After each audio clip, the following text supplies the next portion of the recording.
the Lorain Sports Hall of Fame. I'd like to welcome everyone to this, our 52nd banquet.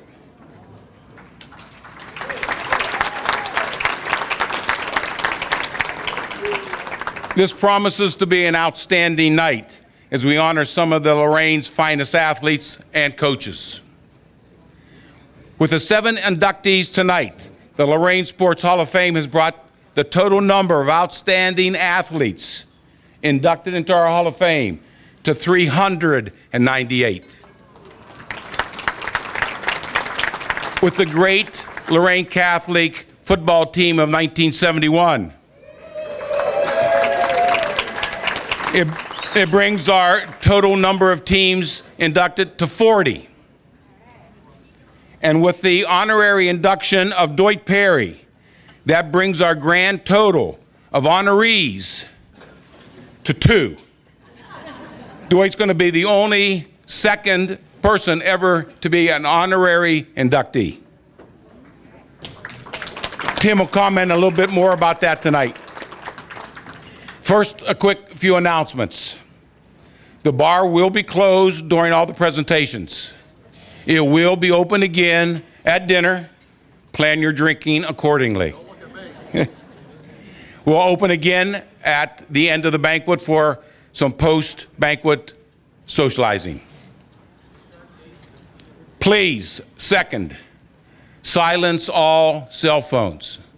I hate to have it ringing during someone's presentation, but before you do that, remember tonight's banquet is being live streamed worldwide. So if there's anybody you want to text real quick to get on their computer, get on their phone, and watch the banquet, give them a text right now. The link will be Lorain Schools TV 20 YouTube channel. Again, Lorain Schools TV 20 YouTube channel. Now it's time. I'd like to bring Ava Lacone to the podium for the singing of our national anthem.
How about that, Ava?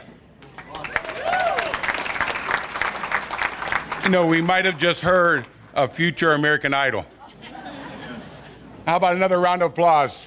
Thank you, Ava. Ava is the granddaughter of the grand proud grandparents, Lori Melendez and our councilman, Tony Melendez. Thank you, grandparents. I'd like to introduce some of our guests tonight. The Honorable Mayor Jack Bradley and his wife Deborah. Our President Jim Turton and his wife Evelyn. Joe Bach, who's back on the camera, and his wife Cheryl. And I would like to say Reverend Otis Jenkins, but I just got a call about an hour ago that Otis is in the hospital. So please, when we say our grace, keep him in our prayers. And our MCs tonight, Tim Alcorn and Jim Allen Popill.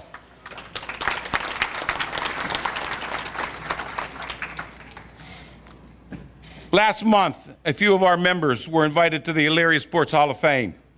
It was a golden anniversary, number 50. It was a tremendous ceremony. Tonight, some of their members came as our guests. Sean Bennett, Tim Gibhart, Wilbur Lewis, Al McConaughey. Thank you for coming, gentlemen. Also tonight, we've invited members of the Amherst Sports Hall of Fame. Lorain and Amherst have shared a few Hall of Fame members over the years. There's a little section in Lorain that goes to the Amherst schools. A few of that come to mind were a few years ago we had Teresa Feldkamp Brannon, Phil Parker way long time ago, and I'm sure there'll be many more shared between Lorain and Amherst. The Lorain Sports Hall of Fame was founded to honor those Lorain residents whose names are synonymous with all that is best in the athletic achievement from the outstanding sports heritage in this Lorain, the international city. And I'd like to introduce our inductees tonight. First we have David Perry and his wife Debbie. David is representing his father, Dwight Perry, our honorary inductee. Eve Sextella Alberti and her father, Robert. Eve was from Southview, softball, volleyball, and basketball, but softball was her fame. Back in the back table, I have Mike Darmus, who's the wife Amanda. He also was from Southview. Soccer, basketball, baseball. I can't tell you which sport he had best because they were all good. Next to him was Dan Matus and his wife Darlene. Dan was Lorain High and Southview. 98 pounds, he was only a wrestler. Over to my left, I have Stephanie Bush Warren and her mother, Pamela. Stephanie was from Lorain Catholic. She was on that great volleyball team and then went on to college on her own. I welcome Stephanie. Next to her, Bill Waters, also from Lorain Catholic, and his wife, Erin. I can't mention all Bill's sports because I don't know them all, because I think he played them all, but soccer is where he got all his acclaim. On the back table, I have Jim Jenkins and his daughter, First Lieutenant Grace Jenkins. Lorain Catholic, football, track, and basketball. If you get a chance to look in the program, take a look at the pole vaulting picture of Jim, and I didn't know back in '71 they could bend a pole that far back. Next to him, Wayne Ross, his wife Joni. Wayne was from Clearview. He was coaching both football and track. Tonight, you'll see the inductees get their plaque. You'll also see the gift of the Hall of Fame presents to them a jacket and a shirt with our logo. I hope they wear them, and I hope they wear them proud. Tonight, a little change of order. What I'd like to do next is bring Jim Popeil to the podium and the 4 Ullin Scholarship recipients. Please step up.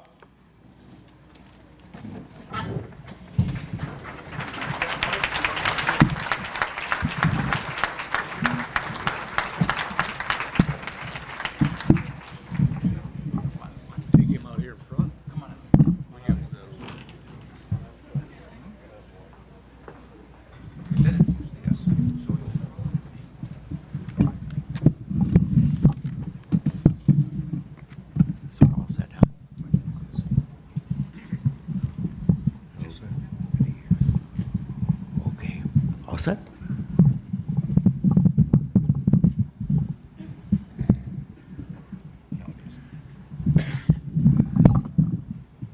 The number 52 has special meaning for myself, but not as happy as for the entire group, which is having its 52nd Enshrinement Banquet. Just shortly after I celebrated my 52nd anniversary in Lorain County Radio back in January of this year, got a couple of visitors, one Mr. COVID and one Mr. Pneumonia. So this is my first public appearance in the Lorain Vermilion area since the middle of January. And I couldn't pick out a better place than here at the Hall of Fame. And it is with pride that we present the class of 2022 for the J. Ed Ullin Award. The award annually honors the memory of one of the organizers of the Lorain Sports Hall of Fame back in the 1970 area, J. Ed Ullin, who was the head of the Lorain Chamber of Commerce and a sports host on 1380 AM radio. The award each year salutes the top senior male and female scholar athlete at Clearview and Lorain High Schools. At Clearview, the top female this year is Phoenix Navarro. Scholastically, Phoenix is ranked 5th out of 108 seniors with GPAs of 3.40 and 3.965. Phoenix has won several school and conference scholar athlete awards. As an athlete, Phoenix has won 3 letters in bowling and 1 apiece in volleyball and track. Lorain High's female candidate is Danielle Boyer. Danielle ranks number 1 in the senior class scholastically at Lorain High with GPAs of 4 and 4.754. Among her many honors, Danielle, go ahead.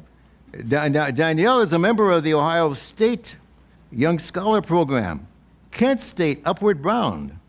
And listen to this. She's still in high school, but she is also on the dean's list at both universities. Very active in the Lorain High Band and Orchestra, Key Club, and is the Titan TV news anchor. Might see her on the tube sometime.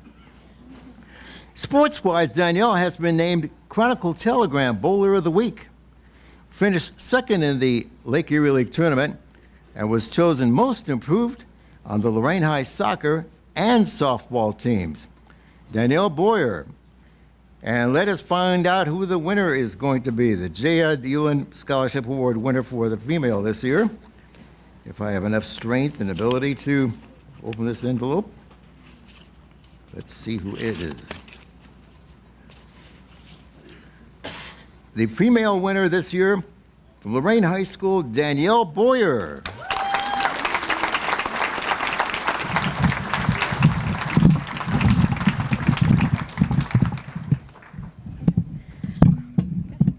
Thank you everybody for the opportunity to earn this award. Sports have been a very vital part of my experience at Lorain, and it has allowed me to be a part of the community in a way I never thought possible. I did join them later due to COVID, but they have built bonds that I've never been able to replace. And I'd also like to thank my coaches, Brian, Corey, and my family. My poor family's followed me around all day from my commencement at LC to this. So thank you guys for being my biggest supporters. And thank you all who made the scholarship possible.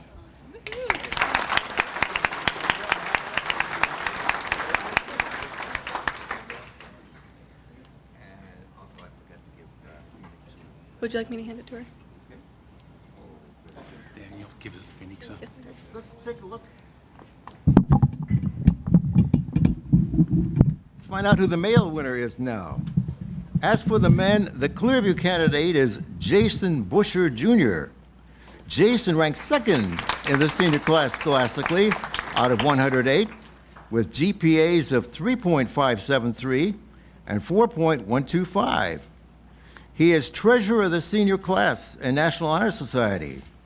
Jason has played baseball at Clearview the past 3 years, winning Scholar Athlete, Captains, and Character Awards. Jason Busher Jr. And Jason, we do have your envelope for you right now. There you go. Congratulations. The candidate from Lorain High is Jacob Addis. Jacob ranks 85th with a 3.19 GPA. Jacob has been very active as a food bank and book bank volunteer in peer mentorship and youth book reading source in addition to being on the honor roll. He has been a big help in Unified Special Olympics. Jacob has been a 3-sports standout at Lorain High in football, basketball, and baseball. In baseball, he holds the school record for most home runs in a season with 4 last year. Earlier this week, Jacob got the walk-off hit to beat Cleveland Heights to stay in the Lake Erie League baseball race. Today, he had a big 2-run double against Amherst and was intentionally walked the next time at the plate. Show you how much respected Jacob Addis is.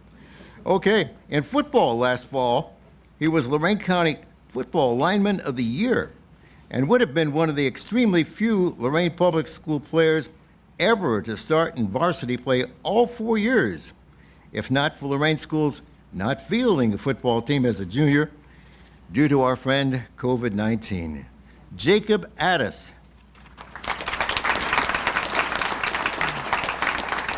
And now let's find out who the Ulan Award winner this year is for the young man. This year's winner, he was just here, Jacob Addis of Lorain, J.Ed Ulan Award winner.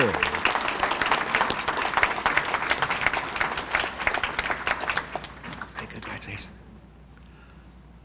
So that's it. And congratulations to some truly great scholar athletes.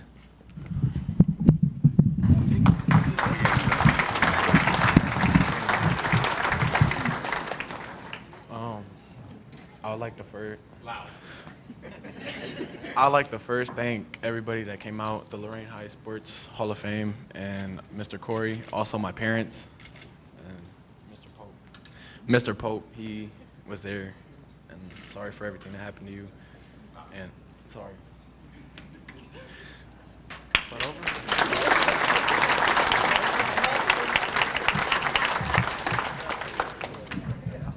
Say something else. Congratulations to our winners, Jacob Addis of Lorain High for the men, Danielle Boyer of Lorain High for the young women. I would say I look forward to besides sports, my favorite pastime, taking the walk around Central Park, but it's not going to happen unless my good buddy Kel Fligner is right. Kel told me the other day that he couldn't walk for 7 months, but he's back walking now, so maybe the Kel Fligner magic will rub off on me a little bit. Thank you so much. We'll go straight, Jim. Let's go straight this way.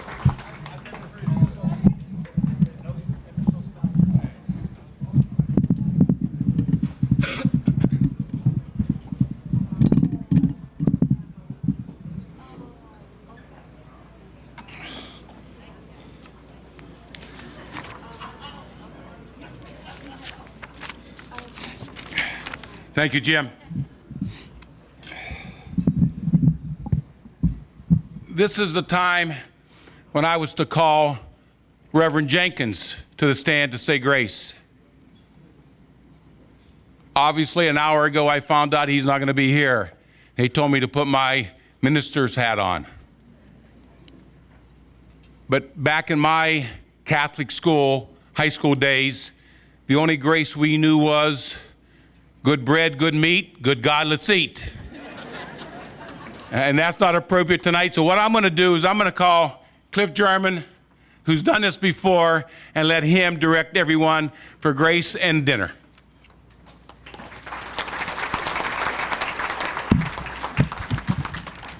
Thank you, Tom Bauer, and what a great crowd. It's so nice to have everyone here. Jim Popiel, God bless you, my friend. God, it's great. Tim Alcorn, and of course we want to remember Otis Jenkins in our prayers as we go through the night. Ladies and gentlemen, if we could all please bow our heads.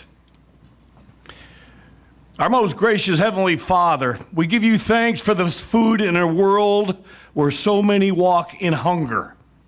For friends in a world where so many walk alone. For faith in a world where many tremble in fear. For the blessings you've bestowed upon us and our families. Lord, we thank you for the days we've had together and for all the days to come.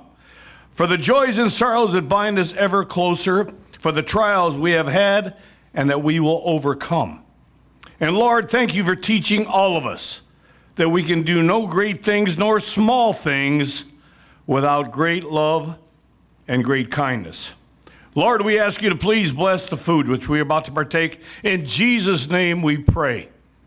Amen. Ladies and gentlemen, I'm going to be coming around to your tables and asking you to go up to the buffet line. Please sit back, relax. It's great to have everyone here this evening. Let's have a great time. Thank you.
I'm going to give everyone a countdown. 5, 4, 3, 2, 1. Let's go.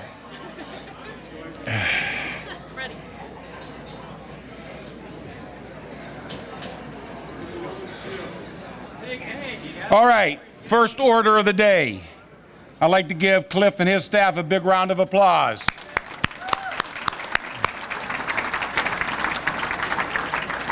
And the reason is they deserved it. The dinner was great. The service was better. Thank you, Cliff. One other thing I didn't mention. Not only will this banquet be live streamed, but Joe will put this banquet back on that TV, Lorain School TV 20 YouTube channel, so you can watch this all over again.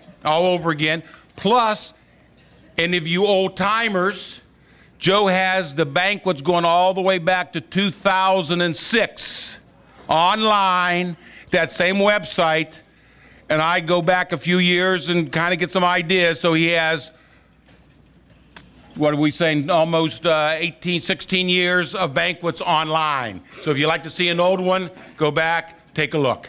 More to come. And there will be more to come. All right.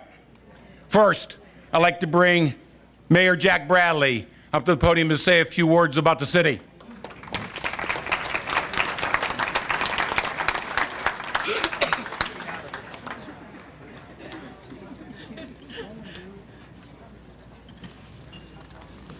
Well, first of all, I want to say it's a great day in Lorain, Ohio.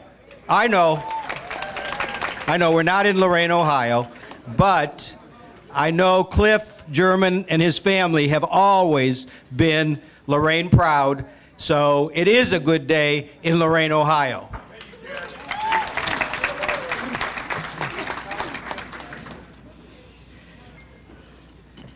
Now, I don't know all the members of the inductees to this year's Sports Hall of Fame, but I know many of them. And I know them on a personal basis, and I'm very proud to know all of them. But I know them not as athletes, but I know them as people. And Eve Sextella Alberti was a friend of my daughter's when she was at the Lorain Palace Theater. And she was actually Dorothy in The Wizard of Oz, and she was Charlotte in Charlotte's Web. So not only is she a great athlete, but she also has a beautiful voice. And I'll tell you, I remember them performing on the stage at the Palace Theater, and it was just as good as seeing her play softball, believe me. Wayne Ross. He and his wife Joni were my neighbors on Whispering Pines. And he would always come over and tell me, would I please cut my lawn? So I had to move from Whispering Pines. But no, he's a great guy, great coach, and you know, all the people that are sitting here as inductees who are athletes are only here because of the great coaches they had. And I didn't know Doit Perry, but he was another great coach. And again, all the people that have been inducted in this Hall of Fame are here because of those great coaches who really gave a damn and did a hell of a job making sure that these athletes produced the best that they possibly could. Now, Jim Jenkins, I didn't know him. He's a little younger than I am, but he's a fellow attorney. Now, he practices in Cuyahoga County. I practice in Lorain County. But every time that I would go into Cuyahoga County, Jim would be there for me. And he'd take my hand, and he'd make sure that I was introduced to the judge. Well, actually, he didn't introduce me to the judge. He introduced me to the bailiff. Because the bailiff is much more important than the judge, believe me. And he would take me in, and he'd say, hey, this is Jack Bradley from Lorain, and you take care of Jack. So I appreciate that from Jim. Good attorney. Whenever he came to Lorain, I said, don't hire him, hire me. Now, Mike Darmus, you know, a great athlete, but I know him because he's with our Public Properties Department. And so if you've got any problems with potholes, Call Mike. No, actually, all the potholes are my fault. But as Mike tells me, don't tell people you're going to fix the potholes. Just tell them they're reverse speed bumps. And that's why we slow down traffic. Right, Mike? Now, Stephanie Bush, Warren attended Lorain Catholic with my daughter, Jacqueline. And she was also a singer. She had a starring role in Godspeed, their senior year, Godspell. And I called Jacqueline. I said, you know, what's something you can tell me about Stephanie that you remember about her in high school? And she said that she was very, very kind and always admired by all her fellow students. And she was always a real team player. So another singer from our schools in Lorain.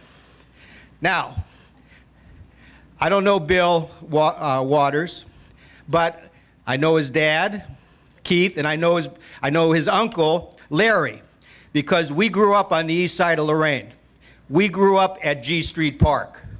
And believe me, there's a little bit of G Street Park running in your veins, Bill, because we were there every single day when we were growing up.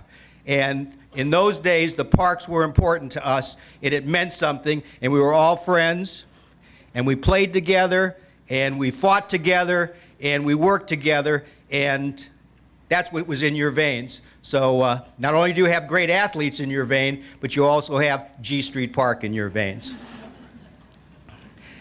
Now, I don't know Dan Matos very well, but I wouldn't want to have messed with him even if he was 126 pounds. But I understand that he was an All-American. And I don't think we've had many All-Americans from the city of Lorain. And that's something to be proud of. And I just want to say that it's my honor to be able to be here tonight with an All-American from the city of Lorain. Now, this...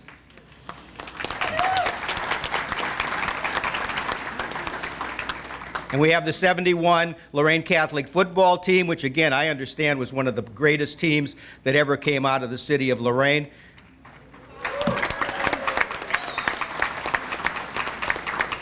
And Jim Jenkins played on that team.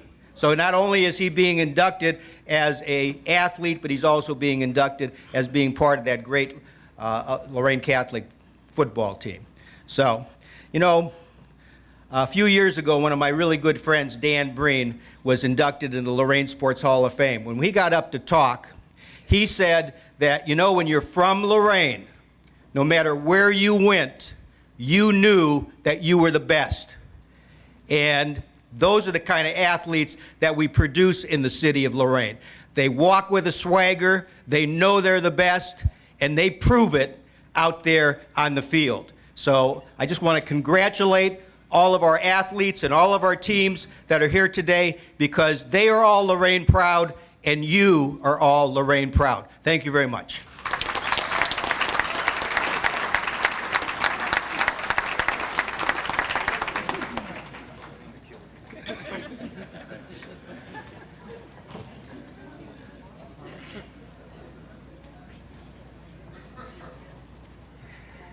Thank you, Mayor. Now I'd like to introduce our president, Jim Turton, and let him take over the show. Jim?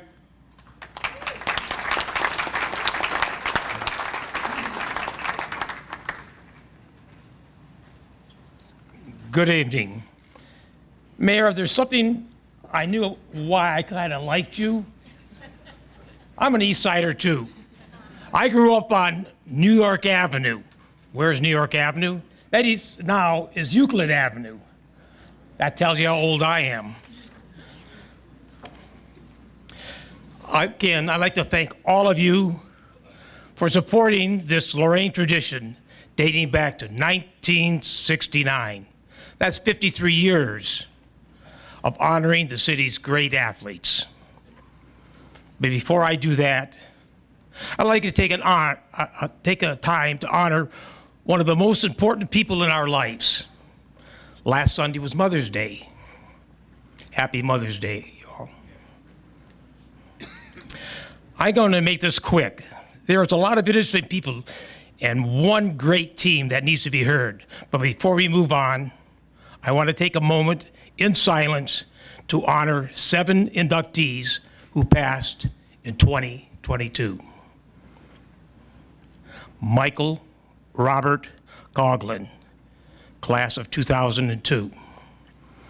Emmett Leo Flynn, class of 2013.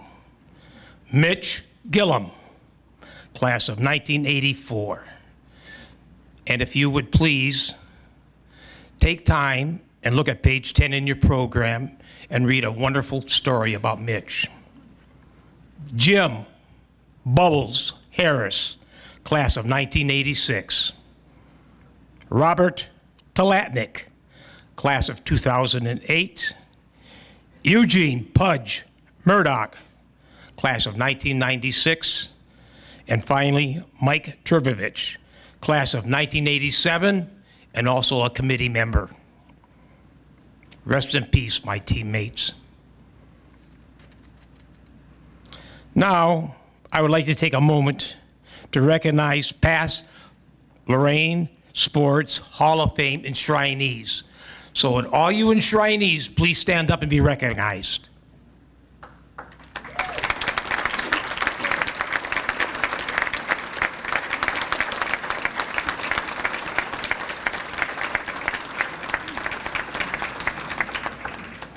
And also, to make this evening possible, I would like the committee members of the Lorain Sports Hall of Fame to please stand up and also be recognized.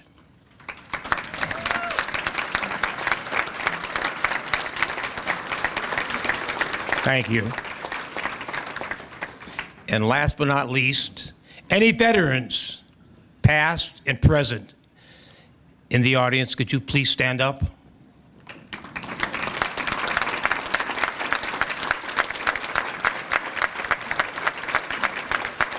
Thank you for your service. Several years ago, the Lorain Sports Hall of Fame decided to honor our special citizens who donated their time, talent, and treasure to our city and to the Lorain Sports Hall of Fame. We decided to honor them by creating the Distinguished Service Award. The first winner of that award was a young lady who donated her time not only to the Lorain Sports Hall of Fame, but to many, many other organizations in the city of Lorain. Bambi Dillon, please stand up and be recognized.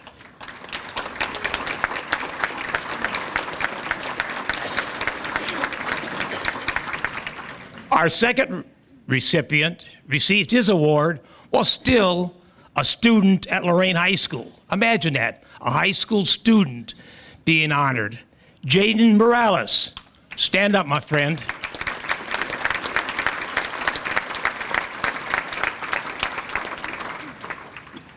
And our third recipient received his award for his many years of hard work and long hours that made our organization what it is today. Ron Feldkamp, take a bow for a job well done.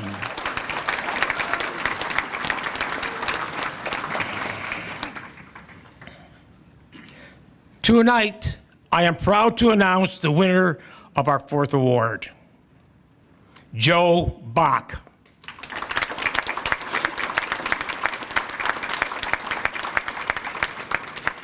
Joe has volunteered his time to record our enshrinement event for the past 20 years. At first, he put the recordings on DVDs and we sold them to the public. A few years ago, Joe came up with the idea of putting recorded events online so everyone could enjoy them. Joe has also put our achievement ceremony on Lorain High School TV 20 YouTube channel dating back to 2006. He will be going back further as he gets the videos. Okay, Joe. Joe, come on up and receive your plaque.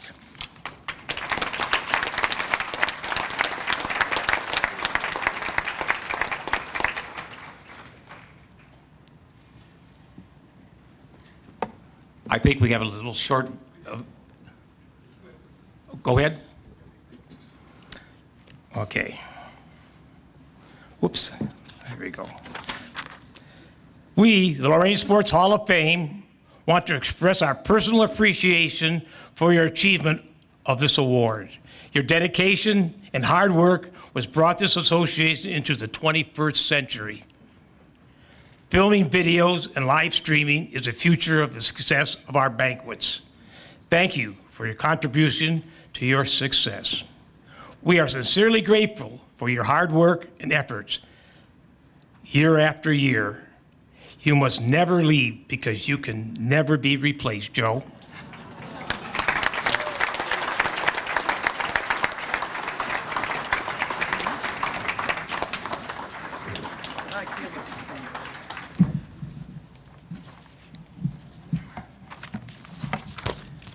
Thank you. Just kidding, just one. I couldn't resist. First off, I'd like to thank the Lord for instilling in me the talents and passion to do this job with Lorain Schools TV 20. I'm proud to say that TV 20 has grown to be a force to inform, entertain, as well as preserve history for present and future generations for the Lorain community. If you haven't yet, please check out the Lorain Schools, plug here, Lorain Schools TV 20 YouTube channel. We have over 2,000 videos and about 2.7 million views. For a school, that's quite an accomplishment. Although sports accounts for the lion's share, we have a wide variety of programs, including all of the Lorain City Schools commencements dating back to 1985. And the pandemic actually helped do this because TV 20, we're an event video department. We record events. During the pandemic, there was no events. So I asked Mr. Corey, hey, can I do these at home? I got a little studio. And so we kind of started recording all the old tapes and films and color correcting them and uploading them, and they've been a real hit. So that's been really cool. In addition, the Lorain Sports Hall of Fame even has their exclusive playlist. So you could actually go on there, the playlist, look for Lorain Sports Hall of Fame, and you'll get all the programs that we've done in the past. And there's more to come. A few thank yous. I'd like to thank my wife, Cheryl, for her understanding, support, and sometimes help in covering events for our Lorain community. AD, Brian Corey, and my boss for many years for supporting my crazy ideas and allowing me to do pretty much anything I wanted. Yeah. He said one time, he says, I don't know anything about this television stuff, but just do good work and don't embarrass us. And so I want to thank you for that, Brian. Last but not least, I'd like to thank Tom Bauer and the Lorain Sports Hall of Fame for this recognition. Tom always keeps me informed of everything with the Sports Hall. Thank you, Tom. In closing, I only wish my dad were here to see it, but I'm sure he's watching from above. He always loved attending this event, listening to the speakers and inductees' stories and experiences. Especially, he liked Terry King, T. King. He always had great stories. After all, this is without a doubt the social event of the year in the city of Lorain. Thank you.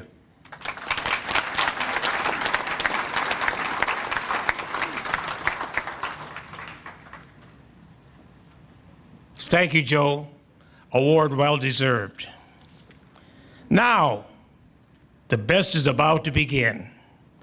We are so fortunate to have one of the best MCs in the land.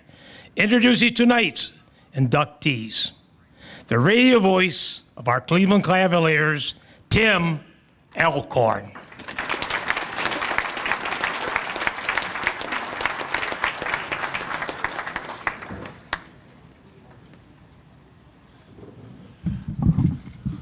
Thank you, sir. Doesn't like putting the pressure on me now. I didn't know I was one of the best in the land, but this certainly is one of the best events that takes place year in and year out as far as Lorain County sports is concerned and Lorain County communities. This is an event that I look forward to year after year. And it all started with me when I attended the Lorain Sports Hall of Fame induction ceremonies at the Lorain Party Center. Had a chance to see Brett Schuster just a short time ago, and I would sit in the way back of the room when they used to have a media table, and Joe Tate, who of course served as the MC for many, many years, would introduce the members of the media. And Joe would call out my name, and I thought, that's like God calling out my name. And I used to think someday it would be pretty cool to get up there and MC the Lorain Sports Hall of Fame banquet. So as much as becoming the play-by-play voice of the Cleveland Cavaliers has been a dream come true, so has this, because as Joe mentioned, Joe Bach, it is a social event, it's a community event, and it's something that brings everyone together. Whether you're a Spartan, whether you're a Steelman, whether you're a Titan, whether you're an Admiral, or whether you're a Saint or a Clearview Clipper, everybody comes together for this one night in the city of Lorain. So it's a very, very special night for me. Now, last week I was over at the Elyria Sports Hall of Fame banquet. I guess I'm the MC of at least 2 banquets that I know of, but I mentioned then, so I'm going to mention again tonight, that every great player, every coach has some sort of backup plan when they go into a game. They put together the game plan, but if the opponent does something else or the opposing player does something else, you better have a plan B. So I'm just letting the Lorain Sports Hall of Fame committee know that you may want to have a backup plan for the second Saturday in May of 2023, because I very well could be calling Cavalier playoff basketball in May of 2023. Now, if we're off that night, I'll be here. If we're in Miami, I won't. And of course, I mentioned Joe Tate. Of course, when Joe was doing the Lorain Sports Hall of Fame banquet for all of those years, Plan B was Ron Bacalar. And of course, Ron did a great, great job for the years that Joe wasn't able to be here. So just put that in your book, Tom Bauer, that May of 2023, this may be our Plan B. So, but again, I look forward to tonight. It's going to be a great night. Joe Bach, congratulations to you and congratulations to all of the inductees. Boy, Joe and I have been working together throughout the day today. Earlier today, I was calling Titan baseball. I went over to the Pipe Yard in Lorain and did a high school baseball game for WEOL, Lorain High, taking on Amherst. Jim Allen, you mentioned that intentional walk to Jacob Addis. You must have been listening to that game earlier today as Jacob rocketed that 2-run double. That was something to behold. So great performance by the Titans this afternoon, even though they came up a little bit shy. So with that being said, is everybody ready to get tonight's ceremony underway and honor this incredible class of 2022? So once again, ladies and gentlemen, it is indeed time in our program when the Hall of Fame Committee proudly inducts the class of 2022 into the Lorain Sports Hall of Fame. Now tonight, we will induct 8 athletes and coaches whose athletic achievements have earned them recognition, and 1 team whose achievements brought fame to their school's football program. Now, all of these inductees were nominated by the general public. And with that said, if any of you believe that there are individuals or teams who deserve consideration for future induction into the Lorain Sports Hall of Fame, please obtain and submit a nominating application to the Hall of Fame Committee.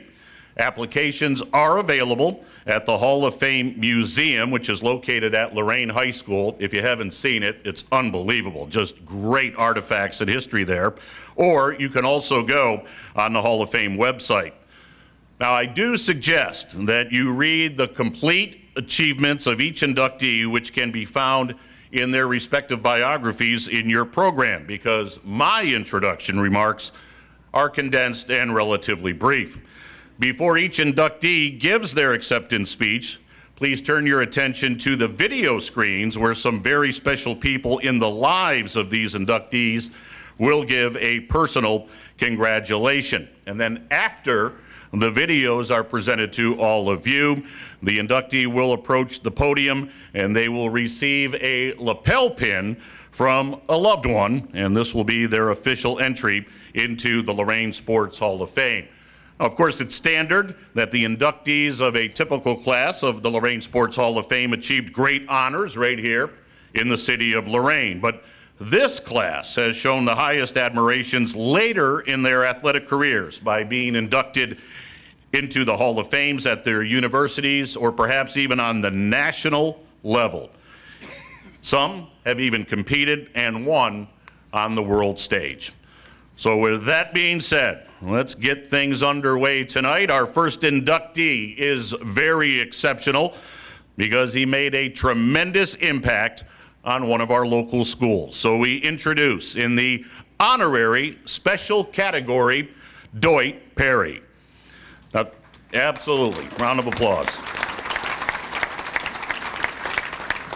Now, Doit Perry has been inducted into numerous Hall of Fames: Ohio high school football coaches, college football coaches, athletic directors, Lorain County track and field, and he has had the Bowling Green Stadium named after him. So he is well deserving of this award from the Lorain Sports Hall of Fame. But the main reason for the recognition tonight is with Clearview High School. After graduating from BG, Doit's first teaching coaching job was at Clearview.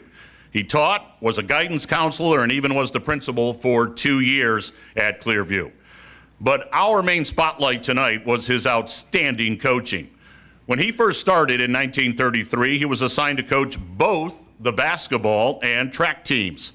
His basketball teams won 161 games, lost 35, and made the playoffs in 9 of his 10 years at the helm.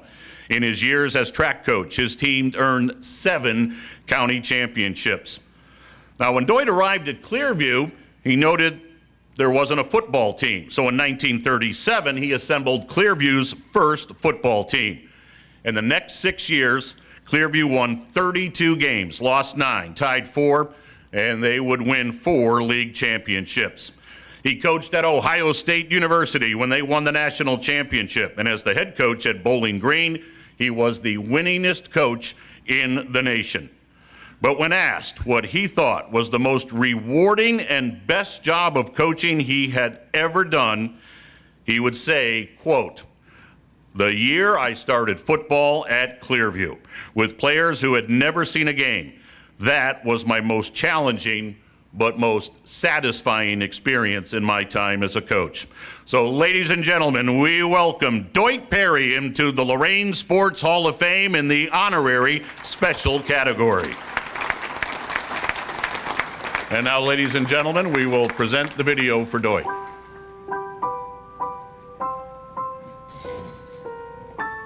Like all good coaches, Doit was first a student of the game.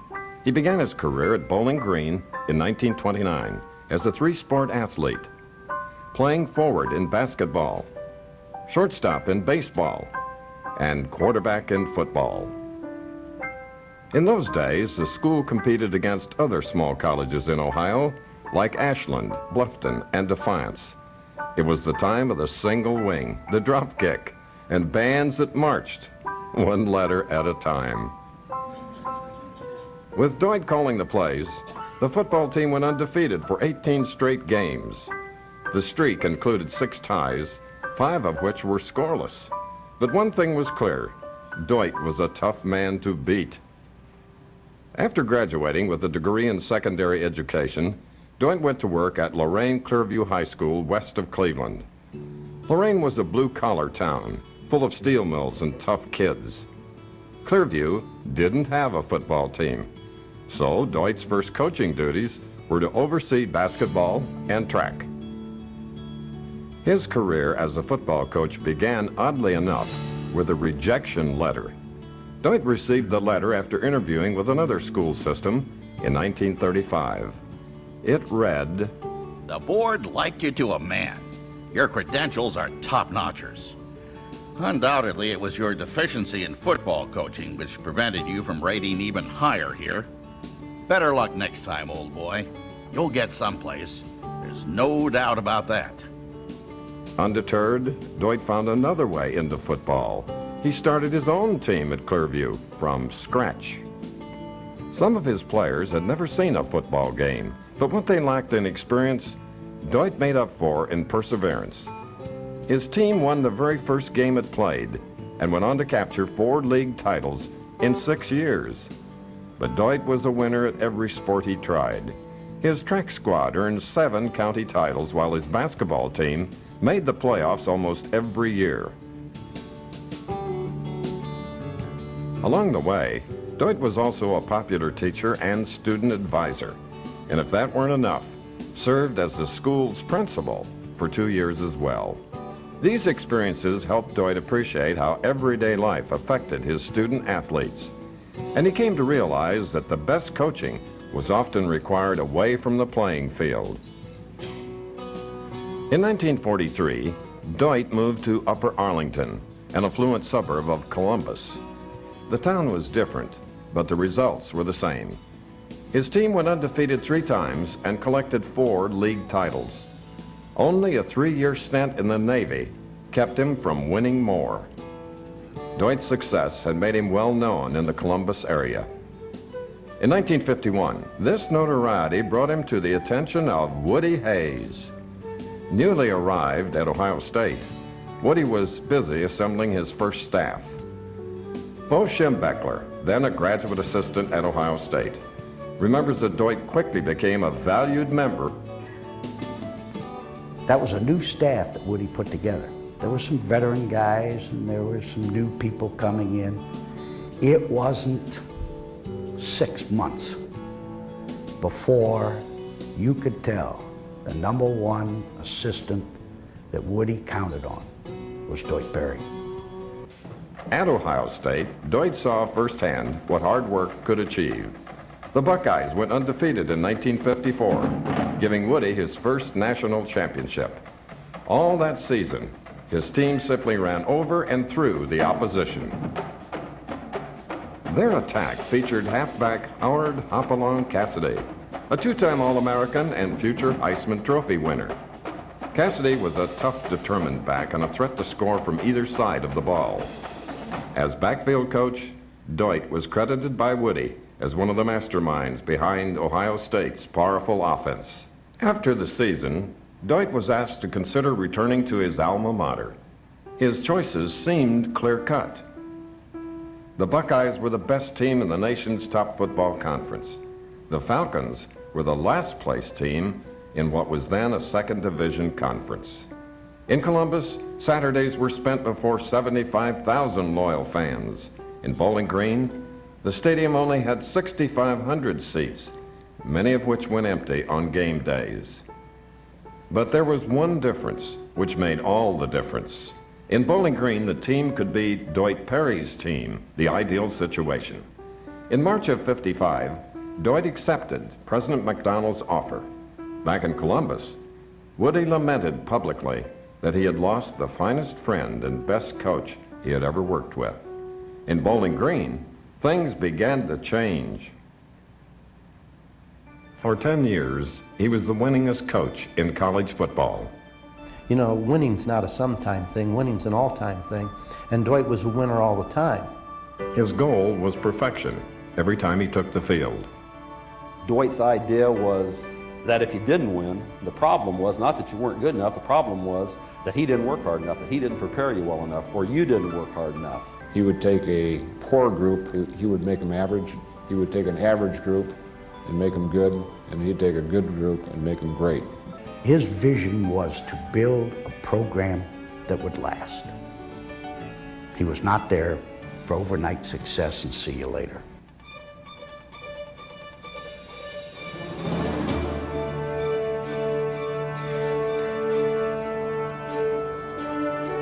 The '59 Falcons were perfectly tailored for Doit's motivational style. As a whole, they seemed less prone to extreme highs and lows, and from the start, they played together with precision and consistency. By the time they faced Miami in their 6th game, the Falcons were undefeated and looking for redemption. With Bernie Casey scoring 3 touchdowns, Bowling Green handed the Redskins their worst defeat ever in MAC competition, 33-16. 2 weeks later, Bowling Green hosted the University of Delaware in what was called the Dream Game. The Blue Hens came in as the #1 small college team in the nation, while the Falcons were ranked 3rd. As luck would have it, the game had been on the schedule for some time. For Delaware, it was bad luck. Bowling Green scored first and often as they soundly beat the Blue Hens 30-8. The win vaulted the Falcons to the #1 ranking.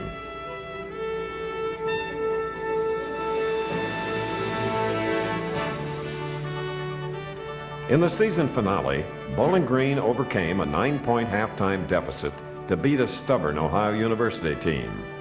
The deciding score came early in the 4th quarter when Jerry Coliner returned an interception 50 yards for a touchdown. As a result, Bowling Green had its 2nd MAC championship and its first perfect undefeated season.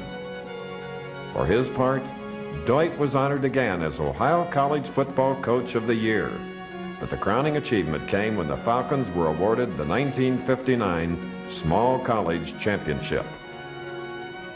Finally, there was no mistaking perfection.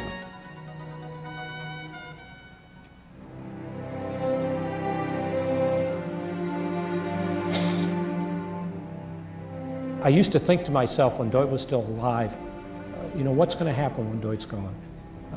You know, and I just, I can't describe how much I love the man and how much he meant to me. And I think about him almost every day. For 10 years, he was the winningest coach in college football. But in truth, Doit was a winner all his life. In December of 1988, a number of Doit's protégés gathered in New York to witness his induction into the College Football Hall of Fame. Many of his fellow inductees were better known, but few were better loved. Of all the people that were inducted on that particular weekend, I think Doit had more friends and followers there than anybody else. And he wanted everybody there to feel like they too had a piece of that. And I think that's the way Doit was. He wouldn't accept that just for Doit Perry. He wasn't thinking about future jobs. Doit just wasn't like that. I don't think Doit ever applied for a job. I think he hated to leave. It was still a challenge at Bowling Green. We hated to uproot our family. And I think Doit was so happy to be at his alma mater. He enjoyed the university and the people in the community and decided that was it. He was a fairly conservative coach. He wanted to avoid making mistakes. In a situation like this, it's like being in the 4th quarter. I mean, he realized his career wasn't going to last too much longer. He said, gee, it's like being ahead 7 points near the end of the game. It's time to button down and eliminate the possibility of mistakes. So I think it's something that was very much in character. His greatest pride, in addition to his own family, was this extended family, was to see all of the young people, whether it was at Clearview or Upper Arlington or Ohio State or Bowling Green, how he affected their lives, and then to see those young people develop with their own families and have success in their own careers. Well, anyone who knew my dad or who spoke with my dad on the phone soon found out that when he was through talking and he hung up the phone and he never said goodbye.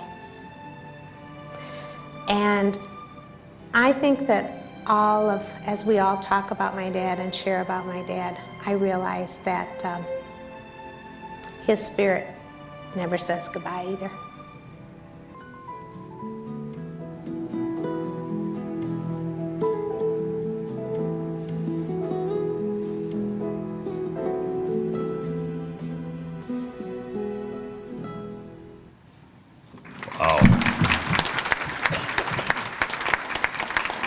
Very, very well done. Boy, that was stirring. And again, it all started at Clearview High School. Now, Doit Perry is only the second honorary inductee into the Lorain Sports Hall of Fame, the other being longtime Master of Ceremonies, who I referenced earlier, Joe Tate.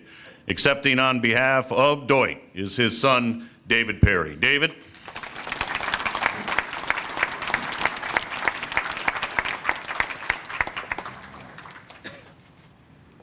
Tim, thank you for those wonderful words.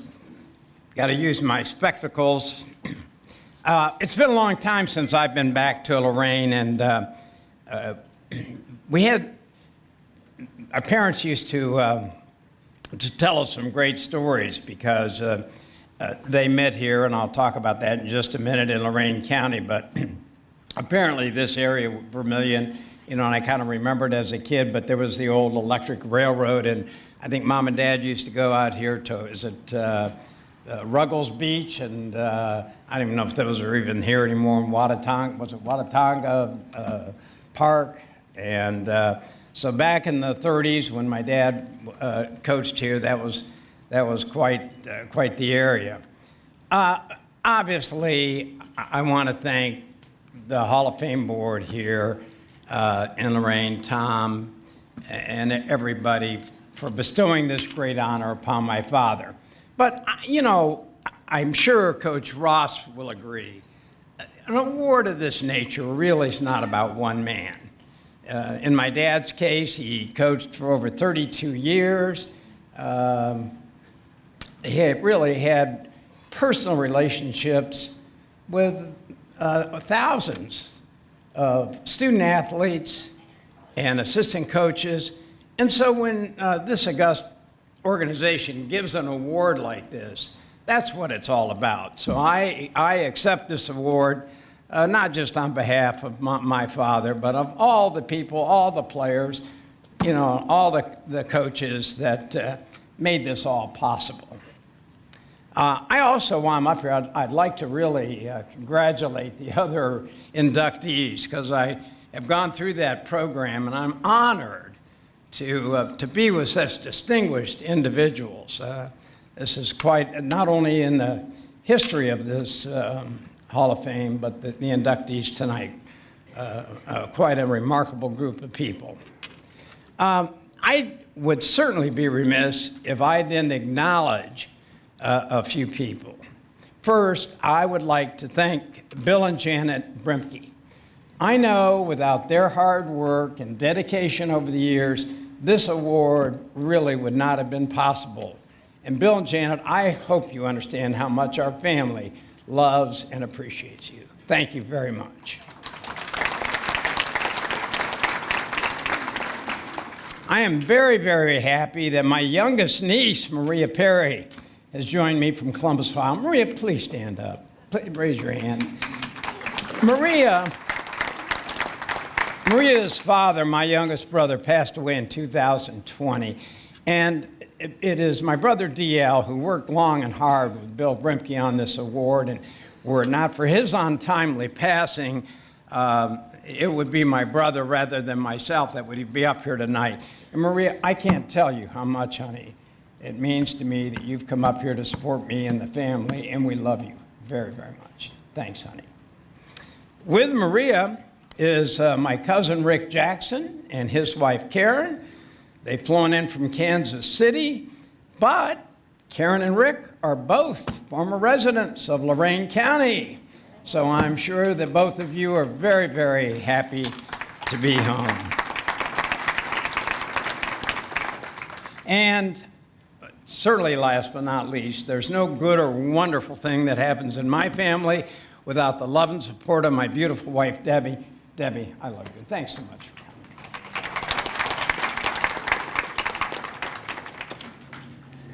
coming. That video was beautiful. I read through the biography and the program, and let's face it, there's little, if anything, that was not covered about my dad's career. So in my limited time, thankfully, don't have to go over any of those awards. I would like to make a couple comments, and I'd like to tell one story. First, the family member in our family who would be most appreciative of this award is my late mother, Loretta. Loretta was born and raised in Lorain County, and were it not for my father taking the Clearview job, there would be no Perry family, and the rest would be history. But she's looking down, and I can't tell you how proud she is to have this great honor bestowed on my father in her hometown. So it's a great honor, really, to be back here. I'd like to tell a story. And my father, with the, as you saw, 2 national championships, over 24 conference titles, and having the stadium named in his honor at Bowling Green, these were tremendous accolades that our family will cherish forever. But trust me, my father's greatest passion was following the successes and the careers of all of his former student athletes and assistant coaches. And that all came to fruition in 1988 when Dad was inducted into the National Football Hall of Fame at the Waldorf Astoria Hotel in New York City. And that was a fabulous event, trust me. And when that was over, Bowling Green saw fit to hold a reception for Dad's former players, former coaches, and other dignitaries in the world of football, and people that were friends of my father. And there were over 400 people there. Now, time is short, and I don't want to be a person to name names, but to help make this story that I'm about to tell, I am going to tell some names. You saw in the video a lot of people that were there that evening, and Bo Schembechler, those were obvious. Don Nalen was in that clip. You may know Don Nalen. He won a national championship at West Virginia. He's in the Hall of Fame himself.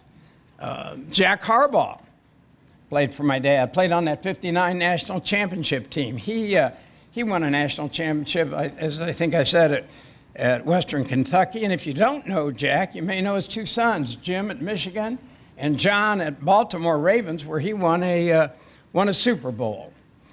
Larry Smith was there. Larry may be one of the few coaches, if ever, that won the Pac-10 and Big 12 titles as Coach of the Year at Missouri and Southern Cal, respectfully. Larry Smith,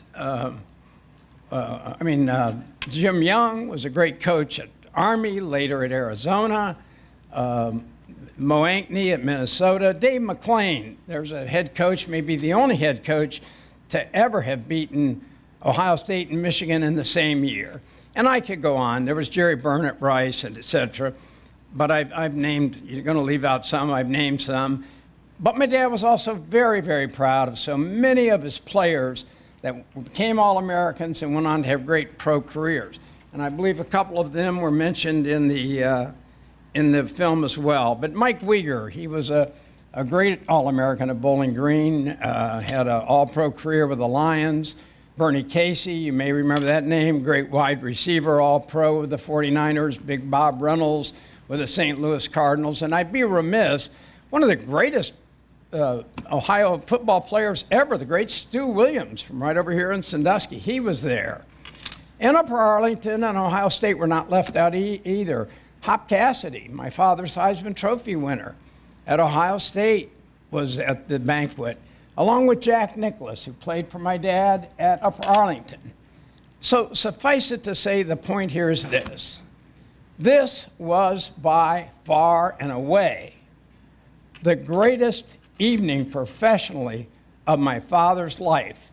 To get this high award and to have so many of his former players and coaches to come back, and they were, so many of them were highly successful.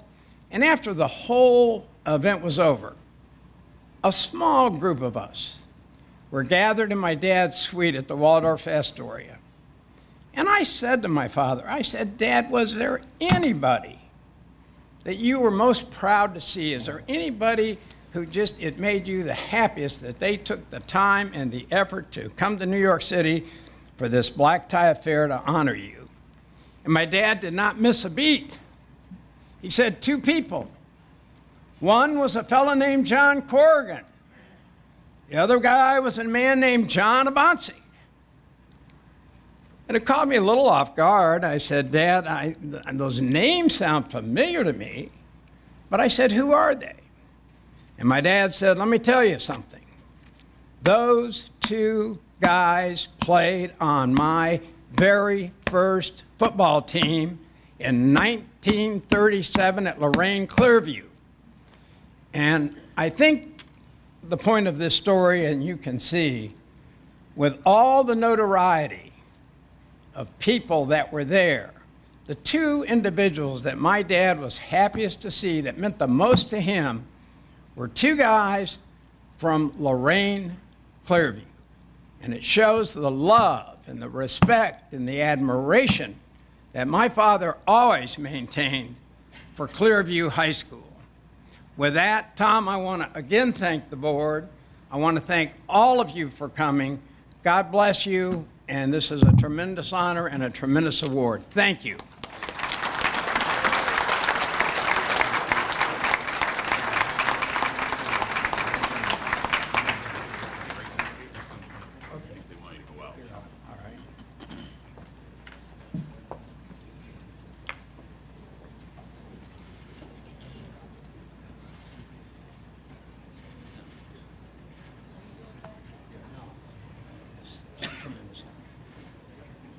Thank you.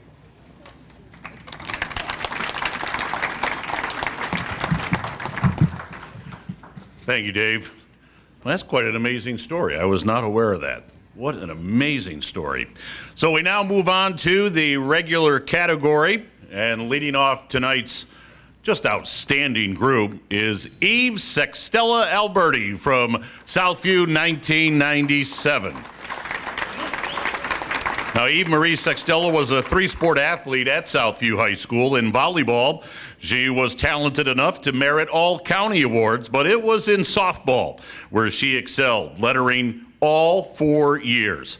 She was an excellent all-around player, a good hitter at the plate, and a brilliant pitcher in the circle.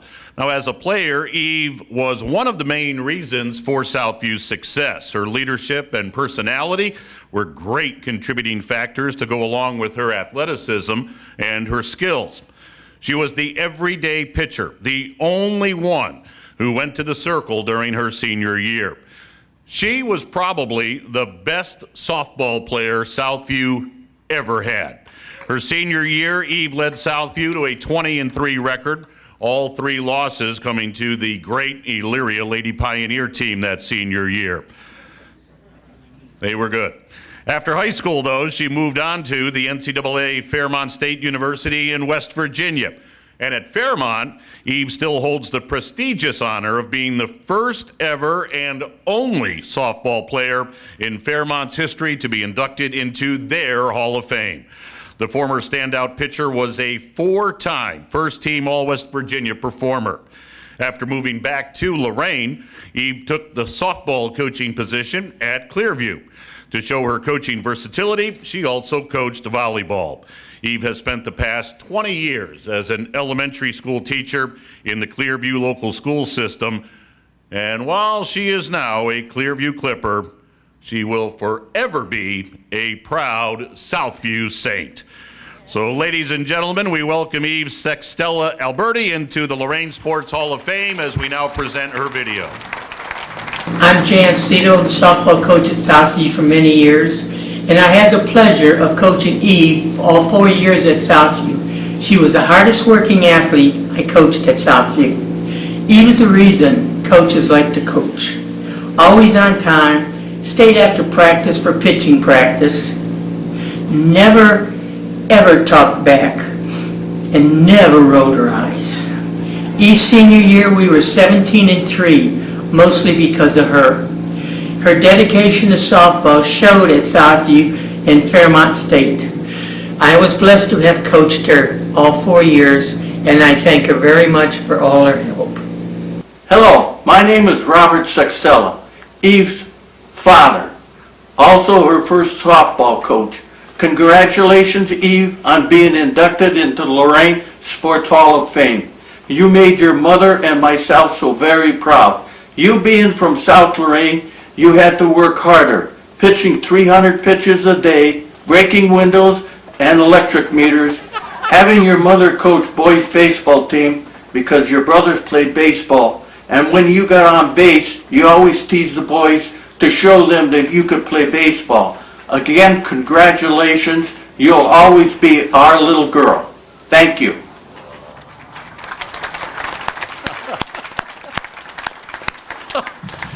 Oh, that's awesome. Please don't break anything here tonight, Eve. That's all I can say. But ladies and gentlemen, please welcome Eve Sextella Alberti into the Lorain Sports Hall of Fame.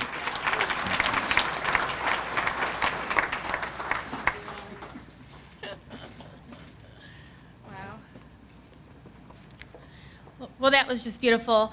Good evening. So when Coach Bauer called me to let me know that I was going to be the second speaker of the night, I had to say I was pretty relieved because I've seen some of the speeches on the YouTube channel, and they're just fantastic. They're just a hard act to follow. But then he mentioned that this event would be live streamed in front of thousands of people, and while needless to say, my relief just went right out the window. You would think that years of talking in front of kids would kind of prepare me for this moment. I usually keep them pretty engaged. They laugh at my little jokes, but you guys are a lot bigger. So here goes nothing. I'd like to first thank the Lorain Sports Hall of Fame and Nomination Committee for presenting me with such a truly wonderful award. I am both humbled and honored to be here among other distinguished inductees. Lorain is a city rich in athletic success. To be here among all of you and past inductees is a crowning achievement in my sports career. I would also like to thank Tim Carrion for taking so much time to compile all of the information needed for my nomination, and Coach Tom Bauer for being so patient with me and all of my questions about this evening, and for organizing this wonderful event year after year. It's really wonderful. Sports have been ingrained in me from a very young age. I grew up the youngest sister with older brothers and an older sister, and my older two brothers, Eric and Ryan, were always in the backyard playing wiffle ball, football, and any other sport you could think of. My dad, Bob Sextella, was the coach of their baseball teams, and I was the devoted little sister who always came to cheer them on. Well, actually, I was doing cartwheels and playing with Barbie dolls, but I must have paid enough attention to what was happening on the field because by the time I was 8 years old, I wanted to play too. So my parents let me try out for Buckeye Baseball Class H at Lakeview Park. I was the only girl there too. I just so wanted to be like my brothers and be a part of what they were doing that I didn't even care. It took 2 tryouts, but finally a team decided to take a chance on me and pick me up. And from that point on, the baseball field would be my second home. I really loved playing with the boys. They taught me so much about toughness and grit. They always treated me with respect, but make no mistake about it, I was very much a teammate, just one of the guys. I played 5 more years and even played with past inductee and fellow Saint Tony Miller before Lorain founded the Lorain Girl Scout Softball League around the summer of my 8th grade year. That was my first exposure to fast pitch softball. Never having been a baseball pitcher, I had always just played second base, I somehow naturally gravitated toward the skill of fast pitch pitching. The city of Lorain was really sort of new to fast pitch softball, but it didn't take long for it to grow into what I have seen around our city today. When some of my students come to me and tell me that they have a softball practice or that they're learning to pitch, I can't help but feel pride and excitement for their journey ahead. There are so many people to thank and acknowledge for helping me in my sports career.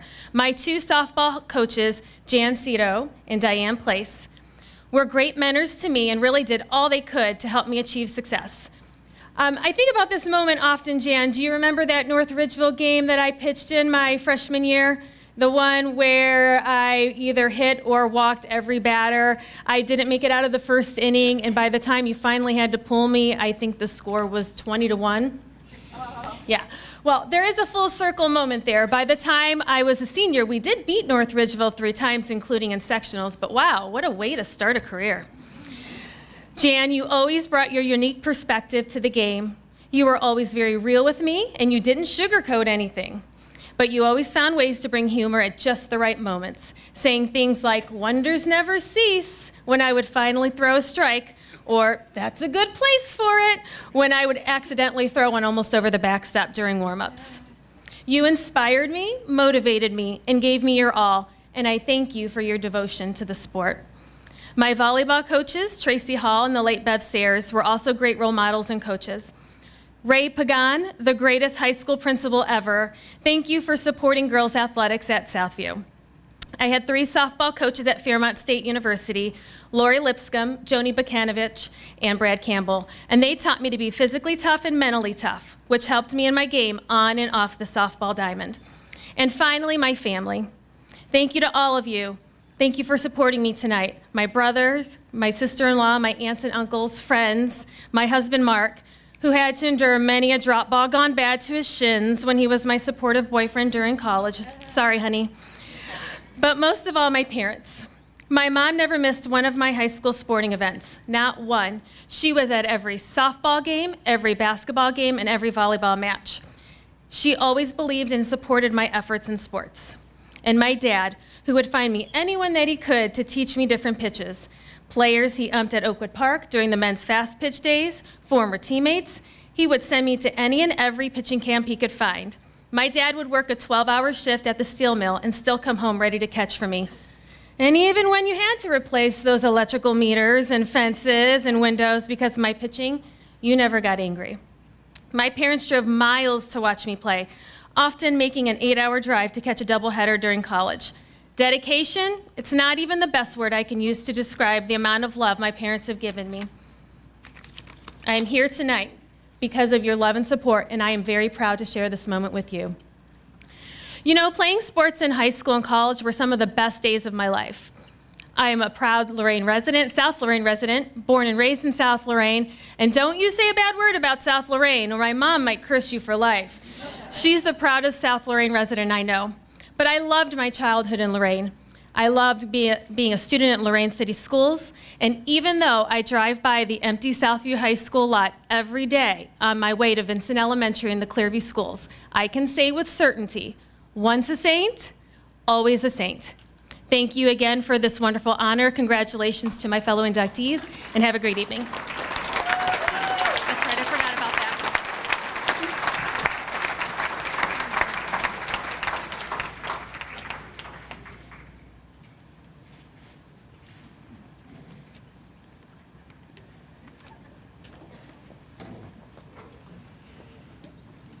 Fantastic, Eve. Congratulations to you. So our second inductee in the regular category, another Southview Saint from the class of 1991, Mike Darmus. Now, Mike Darmus is arguably one of the best all-around athletes to ever attend high school in the city of Lorain. This multi-sport athlete had numerous achievements and awards won in basketball, soccer, as well as baseball. Mike was the first junior athlete to be named All Erie Shores Conference first team in 3 different sports. But basketball is the sport where he earned the most acclaim. However, baseball may have been his best sport. For basketball, he was All-State Honorable Mention, Lorain County Mr. Basketball, Lorain County Division I Player of the Year. Mike also set the Southview High School single game scoring record when he racked up 46 points and the most field goals in a single game with 22. In baseball, he was named to the All Erie Shore Conference first team. After being named first team as a junior, Mike Shirley was disappointed when baseball was not offered during his senior year. As a testimony to his character and academic achievement, he was the 1991 winner of the Lorain Sports Hall of Fame prestigious J.N. Euland Award. Mike attended the College of Worcester. He played on the varsity basketball teams as a freshman and a sophomore. Both of those teams qualified for the NCAA tournament.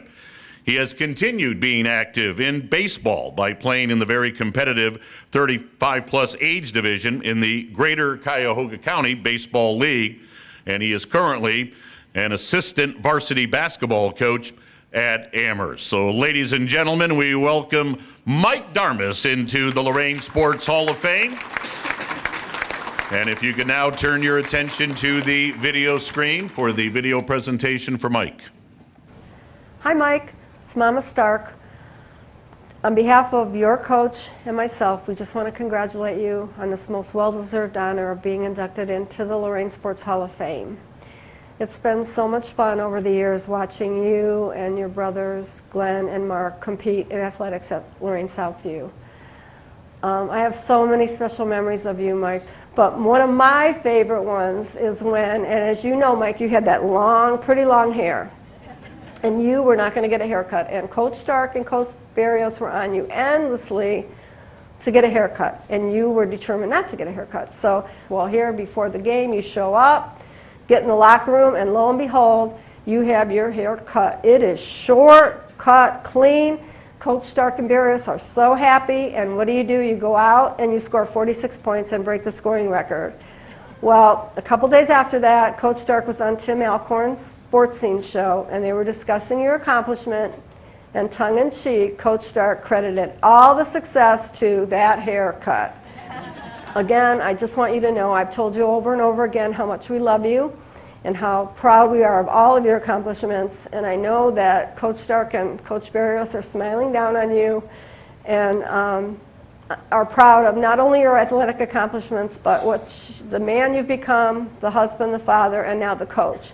So again, congratulations. You know we love you. Enjoy. Soak it all in. We're so proud of you. Love you, Mike.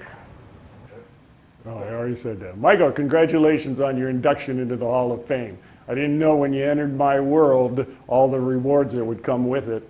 The winning, the letter, the car rides to McKinley, Southview, Whittier, South Lorain, the city.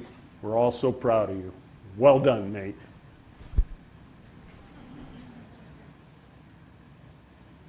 So again, ladies and gentlemen, let's welcome Mike Darmus into the Lorain Sports Hall of Fame.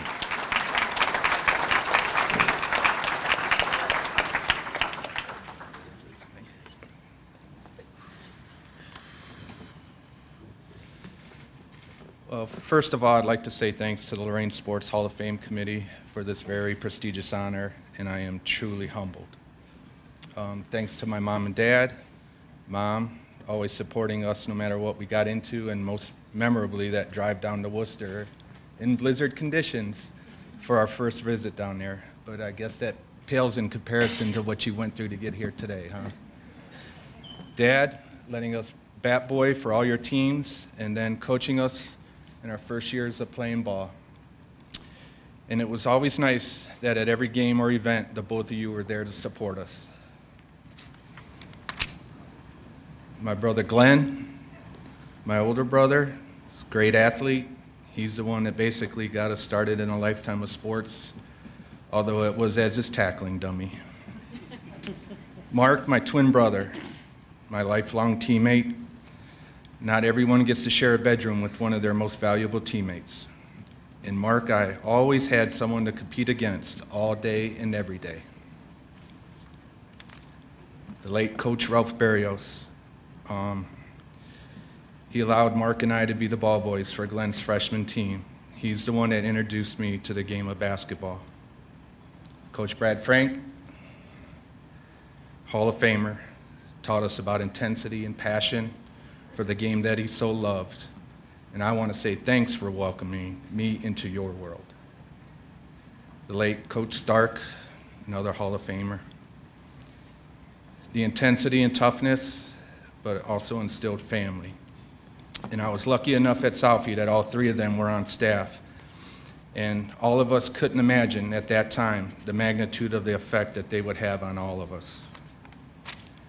College, Coach Steve Moore at the College of Worcester, one of the winningest programs and coaches in NCAA history, who also was, his intensity was unmatched. And in baseball side, Bill Tippie. Bill Tippie took a bunch of kids from different backgrounds on a championship journey every year. It was fun going through all the old articles, but the fondest memories I have are not printed in any newspapers. They are the memories of hanging out, bus rides, and locker rooms with all my former teammates. All the behind interactions are what will stick with me forever. Thank you to my children, Gavin, who's not able to be here tonight. He's doing an internship with Ripken Baseball. Ava, my daughter, Parker, my son. They continue to support my love of sports. All 3 children have or still are playing multiple sports. I have also had the privilege to coach all three of them, and that is truly a blessing. My wife, Amanda, she truly understands my love of sports by supporting me as a coach and a player. And I'm sure the text messages requesting lineup changes during a game will not stop. So in conclusion, I want to say congratulations to all the others being honored tonight. I'm honored to be joining you and all the past inductees into the Lorain Sports Hall of Fame. Thank you.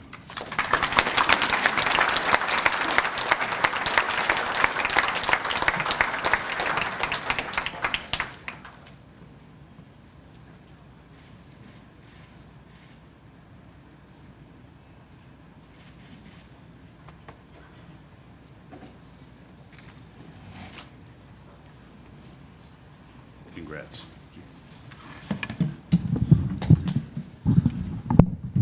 So you get text messages from your wife during the game too. I have that happen to me. But at least I have to concentrate on a broadcast. I do want to say real quick before we move on to our next inductee that hearing Val Stark comment about the sports scene show with Larry, Joe Bach has brought a lot of those out of the archive, and it's been interesting to see the reaction from different folks. Number one, for how young I looked all those years ago, but number two, that they see these legendary coaches and they hear their voices again. And so I want to thank Joe Bach for bringing those out. I've heard from Val Stark on the shows that I did with Larry. Shortly after Mitch Gillum passed away earlier this year, Joe posted a video that Mitch did with me on Sports Scene, and that was a very special show. Last week at the Elyria Sports Hall of Fame, I had a family member of the late Tom Hoke come up and say something to me about those conversations that I had with Tom on Sports Scene. And I think about the incredible relationships that I was able to develop with those coaches and how special they were to me.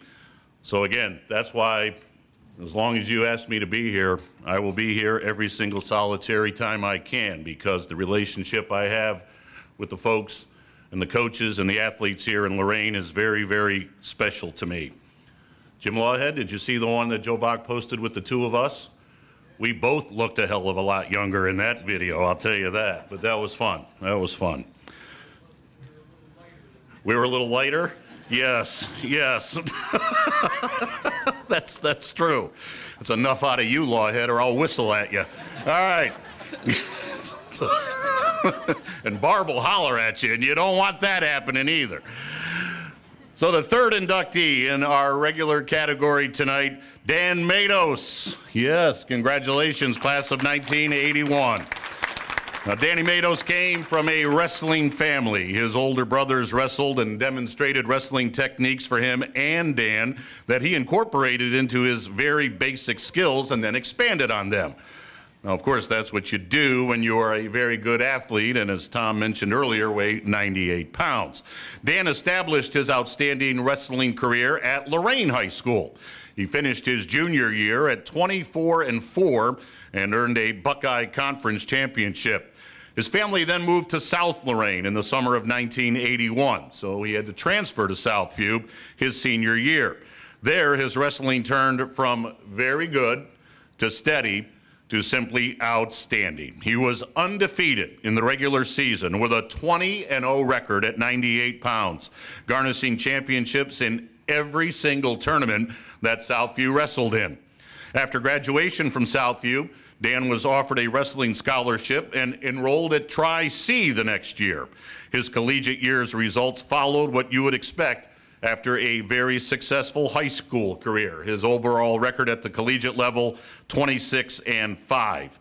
At the season-ending National Junior College Tournament, he finished 7th in the nation and therefore achieved All-American status. Dan is one of only a few wrestlers to achieve All-American status that have hailed from the city of Lorain. As a result of his finish at the Nationals, he was invited to represent the United States at the Junior Pan American Wrestling Tournament in Mexico City. He lost only one match and finished 3rd overall in the world. Dan came back to coach in Lorain, 3 years as a high school assistant, and then he was asked to start the wrestling program at the new middle school, General Johnny Wilson. So ladies and gentlemen, we welcome Dan Matos into the Lorain Sports Hall of Fame as we now take a look at the video to present Dan. Hi, my name is Benny Matos, brother and teammate of Hall of Fame inductee Dan Matos. Congratulations to you, Dan. It's an honor to be inducted into the Lorain Sports Hall of Fame among some of the best Lorain athletes. I'm very proud of you as well as our family.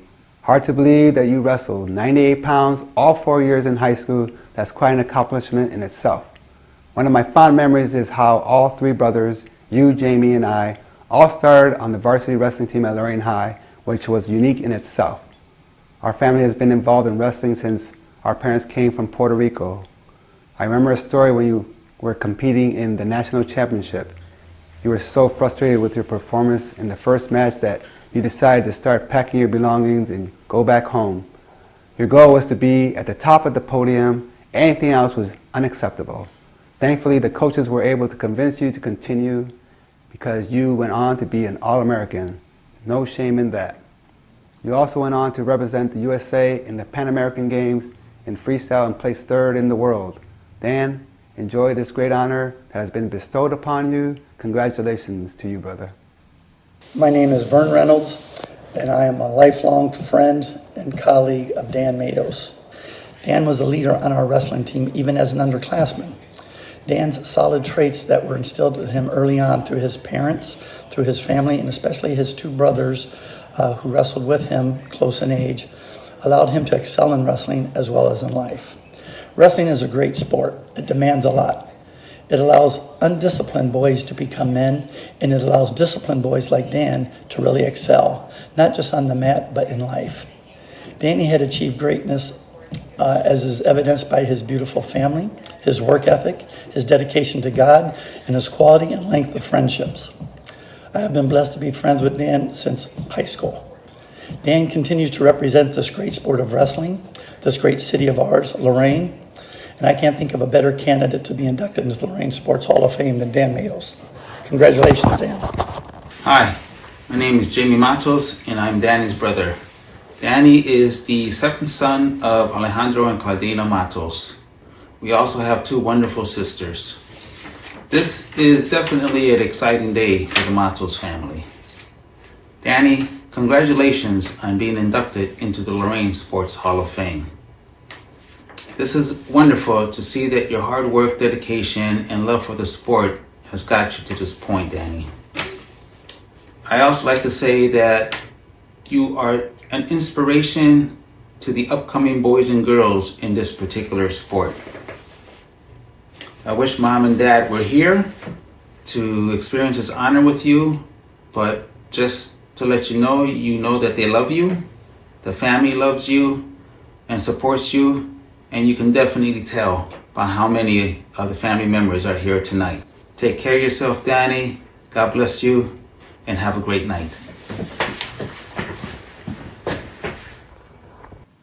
Oh, that's terrific. Again, ladies and gentlemen, let's welcome Dan Matos into the Lorain Sports Hall of Fame.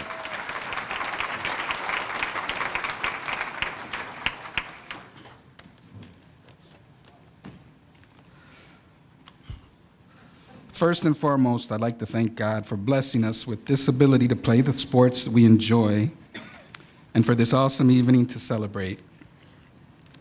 Thank you to the committee and for Tom for the high regard that they place on Lorain athletes and the sports they love competing in. I'm honored to be inducted tonight with some of the greatest athletes to come out of Lorain, and for that I have Mr. Ben Norton to thank. Thank you for nominating me. I come from a very large family, and I'd like to thank them all for supporting me throughout my wrestling career. and for joining me tonight for this celebration.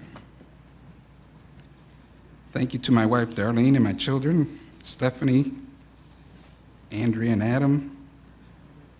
During my coaching years, they were always encouraging and supportive. A huge thank you goes out to my brother, Victor. You drove me and my friends to multiple summer wrestling tournaments. You signed me up to participate in wrestling camps, and you invested in me and helped me reach my potential. I couldn't have achieved the success without your guidance. Thank you, brother. A shout out to one of my teammates, Vernon Reynolds, for the incentives.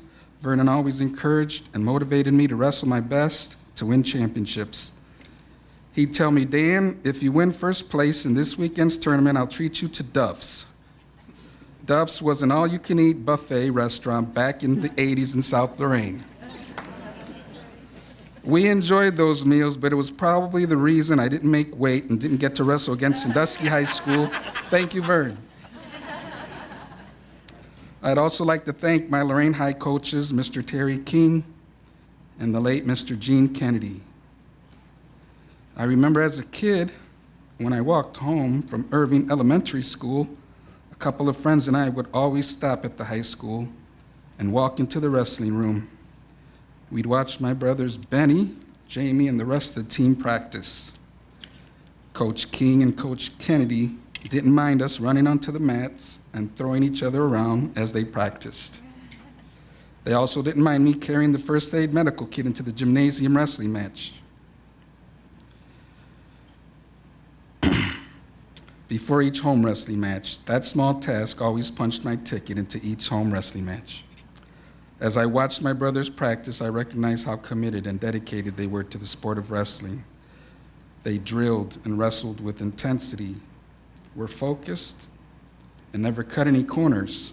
I wanted to emulate them.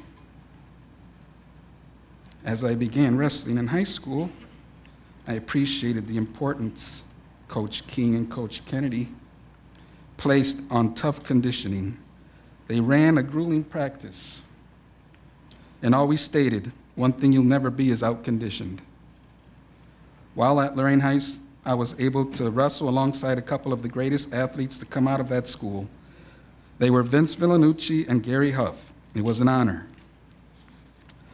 The summer of 1981, my parents purchased a home in South Lorain, and so I transferred from Lorain High School to Southview High School for my senior year. It was a very smooth transition for me. The Turner's coaches, Dan and Tom,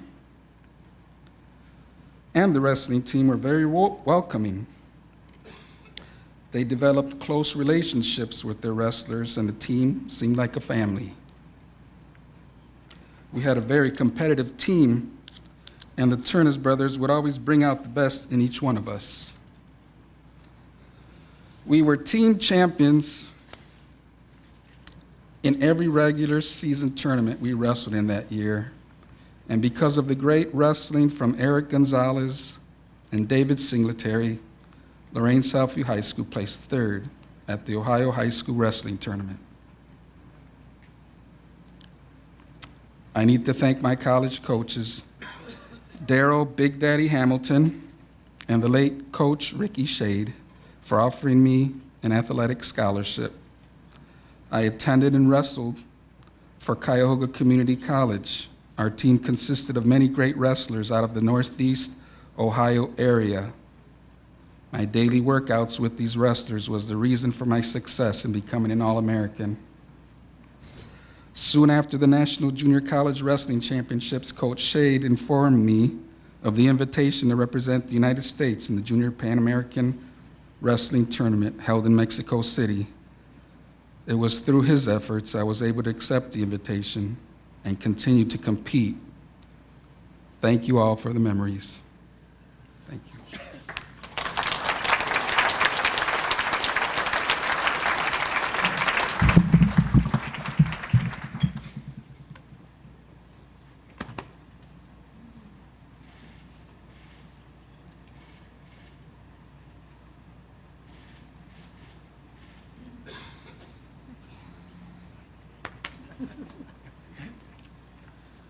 Congratulations. Great job. Congratulations, Dan. Although I have to admit, we've had wrestlers inducted into the Lorain Sports Hall of Fame before. I've never heard Duff's All-You-Can-Eat Buffet included in a wrestler's acceptance speech. That's interesting. I mean, they usually eat like a pea at Thanksgiving or something like that. The Duff's All-You-Can-Eat Buffet. I'm going to have to remember that. Turnus, did you recommend that? that was never the diet of choice at Southview? Our next inductee from the regular category, class of 1996 from Lorain Catholic High School. Yes, a Spartan, Stephanie Bush Warren. As a 6'1", very athletic freshman at Lorain Catholic, it didn't take long before Stephanie was moved up to the varsity squad and was showing signs of the dominating volleyball player that she would become. By her sophomore year, she became an integral part of a very talented senior-laden team. But she answered the call and received honors of first-team All-County and was named co-offensive player of the year for the Spartans, who finished with a record of 26-1 and a state Final Four appearance. As a junior, Stephanie was now being asked to be the leader of the team, and she upped her game again and led the team to a record of 23-4 and was named first team All-County, first team All-District, and All-Ohio honorable mention. Stephanie finished her senior season with Lorain Catholic in dominating style. The team finished with a record of 25-2, and she was named first team All-County, first team All-District, Lorain County Player of the Year, District Player of the Year, and All-State recognition. During her 4 years at Lorain Catholic, she and the Spartans earned a record of 92 wins and 9 losses. They earned 4 sectional titles, 3 district titles, 1 regional title, and 1 state runner-up.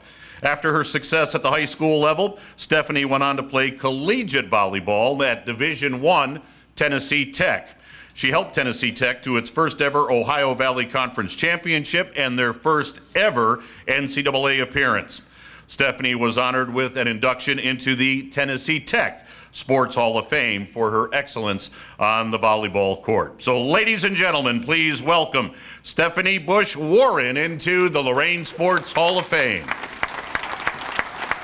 And we will now have the video for Stephanie. Hi, I'm Kathy McConnell, and I had the privilege of coaching varsity volleyball at Lorain Catholic for 13 years. During that time, the volleyball program was blessed with many outstanding student athletes, and one of the very best to wear the scarlet and gray is being honored tonight, Stephanie Bush Warren. A strong 6'1" athlete with agility and quick feet, Steph was born to be a volleyball middle hitter and dominated at the net with her powerful spikes and blocking ability. During Stephanie's 4 years of volleyball at Lorain Catholic, the Spartans had a record of 87 wins and 9 losses. They won 4 sectional titles, 3 district titles, 1 regional title, and a state final appearance. Stephanie also excelled in the classroom, earning Lorain County all-academic honors all 4 years in high school. What I will remember most about Stephanie is she brought her joy of life to the game. Stephanie was always quick with a smile and a kind word for her teammates, coaches, and opponents. Stephanie loved the competition, but it never overshadowed her easygoing personality, her smile, her singing and dancing during practices, and yes, at times, even during a game. Oh, and just in case Stephanie still doubts her place in the Lorain Sports Hall of Fame, I brought a few people with me who know a few things about being great volleyball players. Former Lorain Catholic standouts and Lorain Sports Hall of Fame members, Angie Chet Caffarel, Holly Kep, and Meredith Furlick Bingham. Steph, congratulations. There is no doubt that you are more than deserving of this honor. Every memory of you is one of outstanding talent and immense fun. Never do I remember you without a smile and true enthusiasm. As a freshman, you immediately made your mark on our volleyball program, but also on the basketball program. You always seemed in your element, never appearing intimidated in any moment. Your positivity and ability to consistently appear to play in the moment and always at the highest level is something special. Having been such a young player thrust into a volleyball team on the edge of state greatness and being a huge part of a rebuilt basketball team, you did so with maturity, poise, and true enthusiasm. For all you have accomplished and for every way you have impacted those around you, know just how deserving of this honor you truly are. Congratulations, Steph. Congratulations, Steph. I'm so happy for you and excited that you're joining this awesome group of elite athletes. I'm thankful that I got the opportunity to play with her, and I learned a lot from her as a player and as a person. The one thing I can remember her saying to me freshman year was, whenever you walk into a room, Holly, or you walk onto a court, always think you're the best player and also the prettiest. So I kept up with that philosophy, and it carried me through all the way into college. And Steph, I still think that you and I are the prettiest girls on the court. I did write a little acrostic poem for you. So Steph, S-T-E-P-H.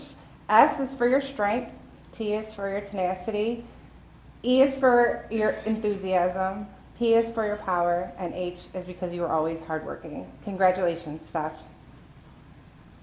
Congratulations to all the inductees.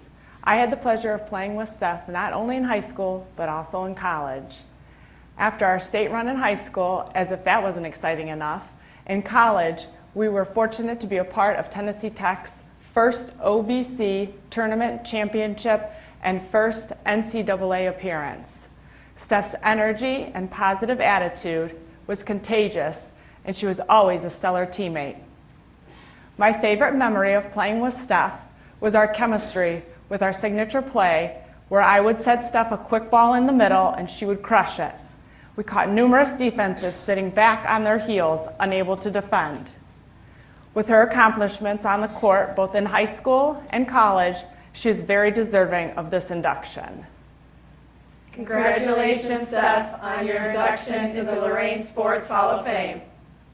Good evening, and congratulations to all of tonight's inductees.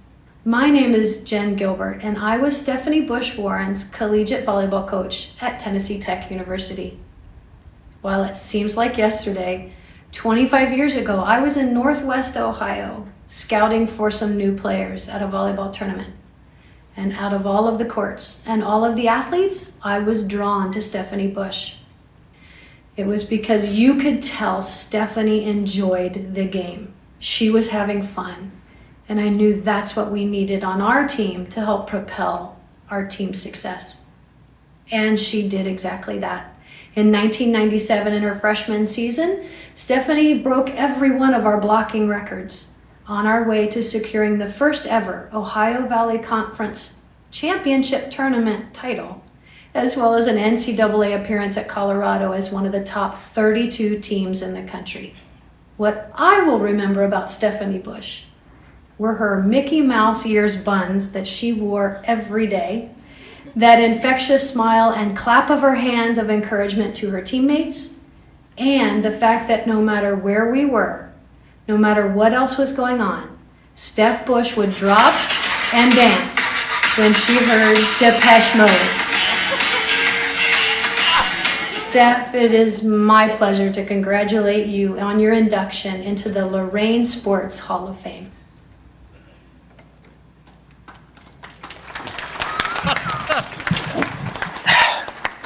Hi, my name's Dan Warren, and when I first met Stephanie Bush in college at this very water fountain, I knew she was an all-star. And then I found out she played volleyball too, so that was pretty cool. Hi, I'm Sophia Warren, the eldest daughter of Stephanie. My mom continues to motivate me to follow my academic and athletic dreams. Hi, my name is Leanna Warren, and I want to be just like my mom, a volleyball star.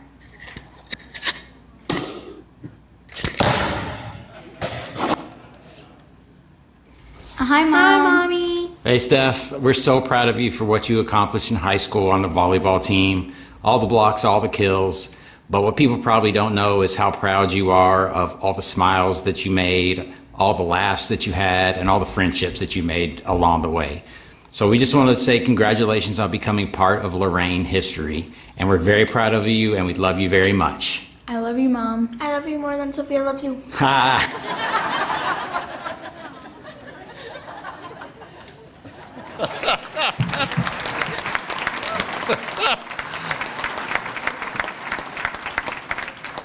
Now, usually I'll feel bad for a speaker if they've got to follow another speaker that has a rousing speech or emotional remarks. Stephanie, I feel bad for you following that video right there, because that was just awesome, just tremendous. So ladies and gentlemen, please welcome Stephanie Bush Warren into the Lorain Sports Hall of Fame.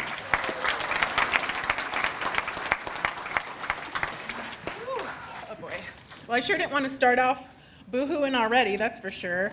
Thank you so much. This is such an amazing honor. I make sure I'm close enough. I know I'm kind of tall, so I need to make sure I'm close enough to the mic here. It's just a wonderful honor to be home. There's nothing like coming home after, we live in Tennessee, and I've officially lived there longer than I think I've lived in the North now. But there's just nothing like being home. So thank you so much, Tom. You did a wonderful job, and to the Lorain Sports Hall of Fame team, I know that there's so much work that goes into putting something like this together. Ooh, I gotta take a deep breath here. Of course, thank you to Coach Kathy McConnell. And I have some other coaches here as well, Coach Ken Pogachar, Ann Moore, although I always still call her Ann Adamczyk. But thank you guys so much for coming. I have a lot of family members here that traveled. I greatly appreciate that so much.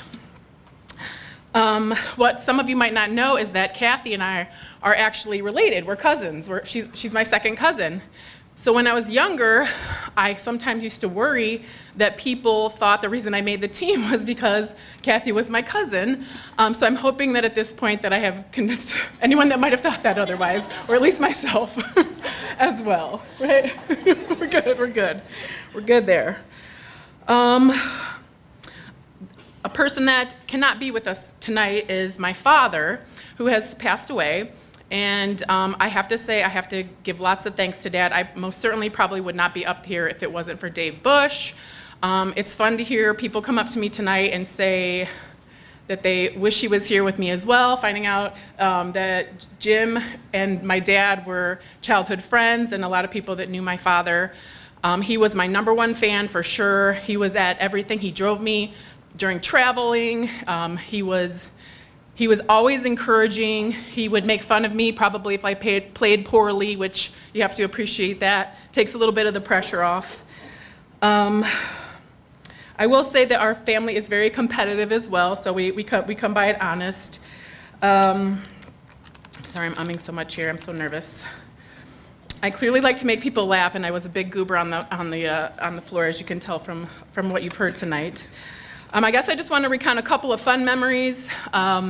When I got to play on the varsity league with the girls, there were a lot of us that were the younger sisters. So I was the younger sister, and then Angie Chet, who got to speak tonight, a fellow inductee, her sister we were all in the same grade, and I was so excited to play with all of these, the older girls, and how exciting that was. And our setter, little Kim Steele, she was probably about half my size.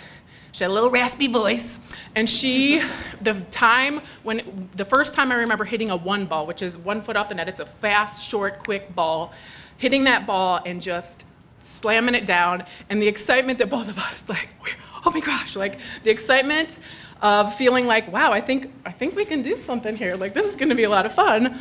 That was a profound moment for me, as well as a moment I remember playing Elyria Catholic, which was our rival high school, and being across the net for the first time against a notoriously, I cannot remember her name to save my life, but she was tall, she was big, and she was so intimidating and scary. I was nervous, I was shaking, and she would almost growl across the net. So there was so much fear that first time playing against Elyria Catholic. And the moment when I blocked her for the first time, and just fierce feeling of, oh my gosh, we are gonna beat Elyria Catholic, was wonderful, and just knowing that, hey, maybe I can do this, maybe I can be successful at this sport, and having the teammates that were just supportive. We had so much fun together. Kathy, I will say, did such a wonderful job of bringing not only her competitiveness, but she was a fun coach, but she knew when to rein us in and say, okay, that's enough, let's do this, let's win. And we won a lot. As I don't even think I realized so much how much we really won very frequently. It was so much fun. I'm not the type of athlete that would worry a lot. I wasn't a worrier. So I think that helped me a lot in the games where if I had a bad play, I could shake it off. And hopefully I gave that vibe off to my fellow teammates. I kind of hope that could be a reassuring. Like I said, I was out there dancing with everybody. I think Eve and I are gonna, she's gonna sing and I'm gonna dance at the end of this. Is that what we're gonna maybe we could put on a performance? Let me get myself back on track here. I have to say that athletics has developed so much of my life. It has influenced so much of my life. It's put me in so many wonderful opportunities. It helped to develop my character. It gave me the opportunity to go down south and meet my wonderful husband, Dan Warren, and have my 2 beautiful daughters. That was I didn't know that was going to be in that. That's what got me boo-hooing right away there. Sorry about that. Thank you to my mother, Pam Bush, for coming up here and sitting with me and just being a rock. And, with Dad gone, we still, we do what, Dave Bush, I wish you were here. Why? Darn it. I know a lot of us understand that feeling. Let's see, where am I? Thank you for all the support that I've gotten from everyone. I got to take a walk by Lake Erie today, which is always one of my favorite things to do when we get back in town, is to take a cruise around town and see everything and how much things have changed. Lorain is just really changing and developing, and it makes me so happy. I'm so proud to be from Lorain, Ohio.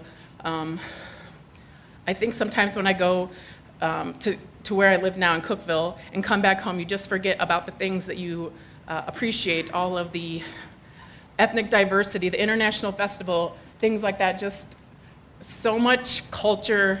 I'm sorry, I'm gonna start booing again, I'm sorry.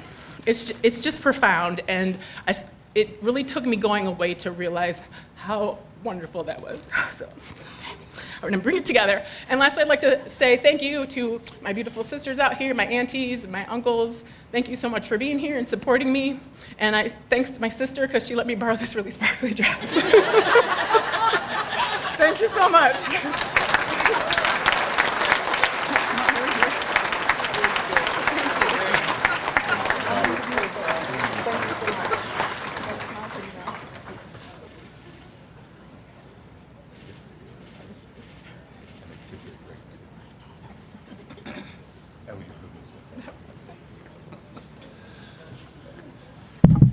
Great job, Stephanie. Thank you. Again, thanks, sis, for the sparkly dress. I've been looking at it all night long. It's a very nice dress. Very nice dress. Now, of course, for the rest of the night, I'm also going to be doing Personal Jesus from Depeche Mode, right? Because I've heard that song and now it's going through my head. So, very well done, Stephanie. Congratulations. So our last inductee in the regular category tonight, another Lorain Catholic Spartan from the class of 2003, Billy Waters. Now, Bill Waters was a multi-sport athlete growing up in Lorain, earning 11 varsity letters at Lorain Catholic in soccer, basketball, track, tennis, and football. In football, he returned kicks and was second on the team in receptions. He was a 3-year starter on the basketball team. He earned a varsity letter in tennis, and for track, he tied the school record for the 100 meters and competed in the 100 meters state regional finals. Bill's passion and work ethic playing sports allowed him to become one of the most decorated high school players in Lorain sports history. But the game of soccer is where Bill really accomplished the most. He started playing soccer when he was 5 years old. Bill's accomplishments for his sophomore, junior, and senior year in soccer were simply outstanding. Each year, he was the Lorain County Player of the Year, Greater Cleveland Player of the Year, on the Cleveland Plain Dealer All-Star Team and First Team All-Ohio.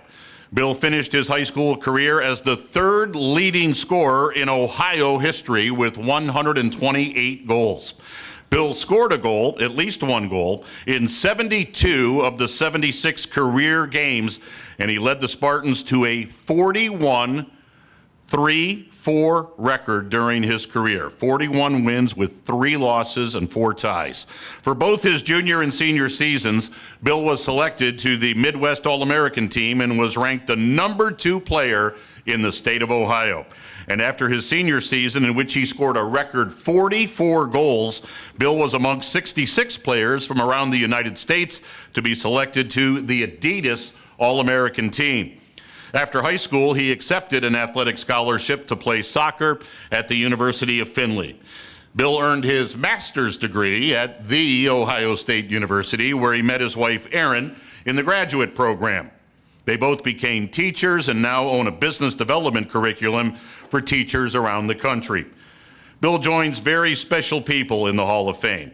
He joins his grandfather, Dr. Bill Kishman, from the class of '84, his uncle, Billy Kishman, from the class of '87, his great-uncle, Ray Custy Waters, from 1986, and his high school coach, Dave Thomas, from the class of 1994. And of course, they are all here tonight with us in spirit. But we welcome, ladies and gentlemen, to the Lorain Sports Hall of Fame, class of 2022, Billy Waters. And now let's watch the video presentation. Congratulations, Bill. Being inducted into the Lorain Sports Hall of Fame is a well-deserved honor. For many years, your father and I have witnessed your dedication, passion, sportsmanship, and your outstanding work ethic. You have achieved great success, and tonight you have achieved the status of Hall of Famer. We are so proud of the man you are. Enjoy your special evening. We love you. Hi, Billy. I just want to say how proud I am of you for your induction into the Sports Hall of Fame. I know I didn't know you in your sports years, but I have seen the lasting impact that sports has had on your character as a husband, a father, and just a human being. I'm really proud of you, Dad. I think it's really cool that you got in the Hall of Fame. I love you, Dad. You're the best dad ever, and I hope you have good times when you're in the Hall of Fame. I'm so proud of you, Dad. We love you. Billy, it's your cousin Abby. Congratulations. What an incredible honor. It's one thing to be considered to be a Hall of Famer, and then it's another whole other thing to get actually inducted. So proud of you. My goodness, I am, one of the things that is more important to me than the stats, and your stats do speak for themselves, it's the character. It's the person. Glennon told me a story that you held a record for a pretty long while. And years later, I think your record got broken. And what did you do? You called around papers, television stations, to make sure that this kid who just broke your record was being properly recognized. That is who you are. That is who has just been inducted as a new Hall of Famer here. Billy, to me, that matters more than anything you were able to do on the field. The person that the field made you is truly wonderful. I hope that you spend tonight celebrating with your family, and I hope that this serves as a nice addition to your induction to the Hall of Fame. Congratulations.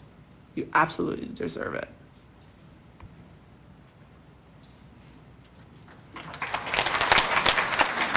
Well done. So again, ladies and gentlemen, we welcome into the Lorain Sports Hall of Fame from Lorain Catholic High School, Billy Waters.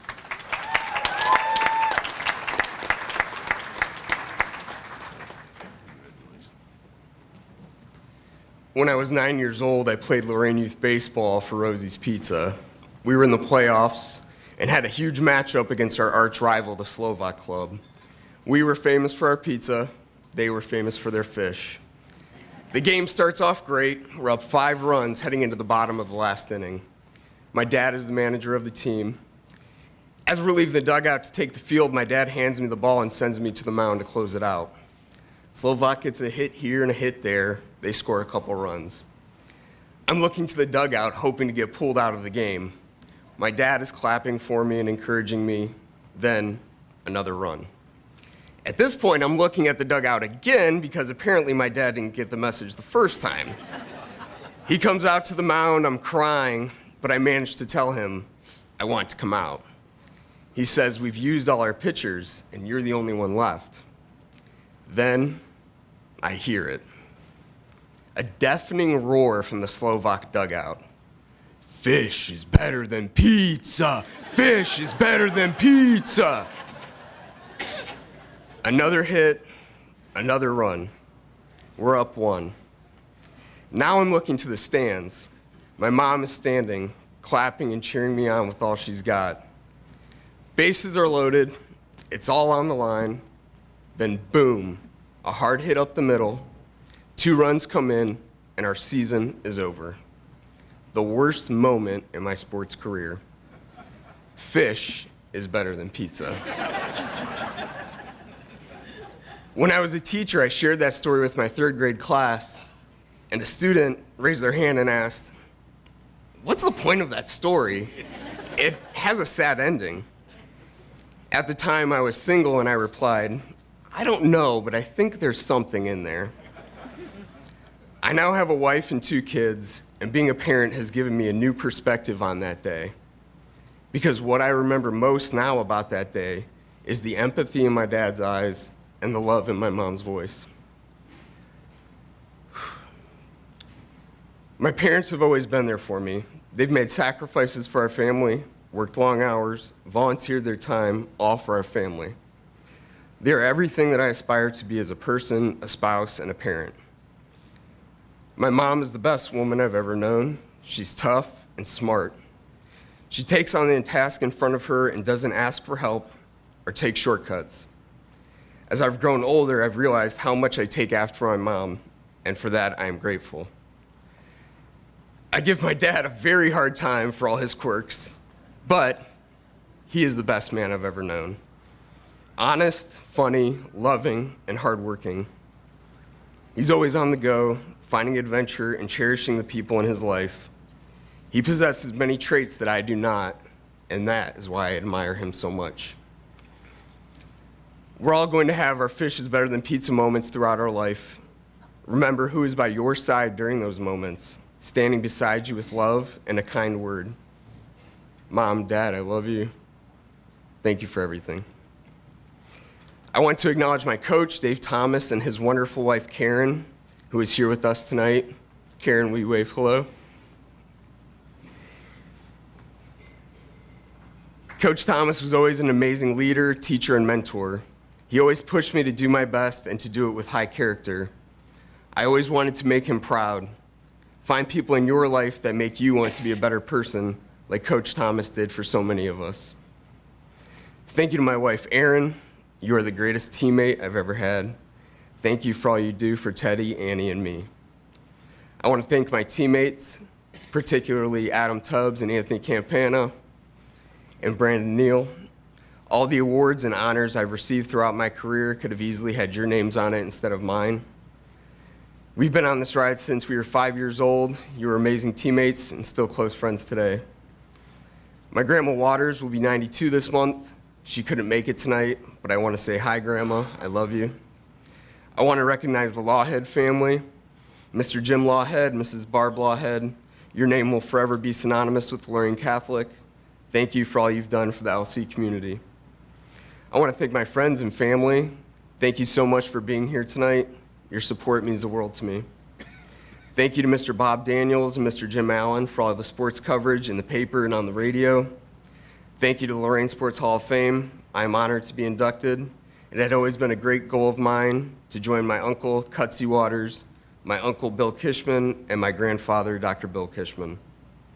Thank you for your time.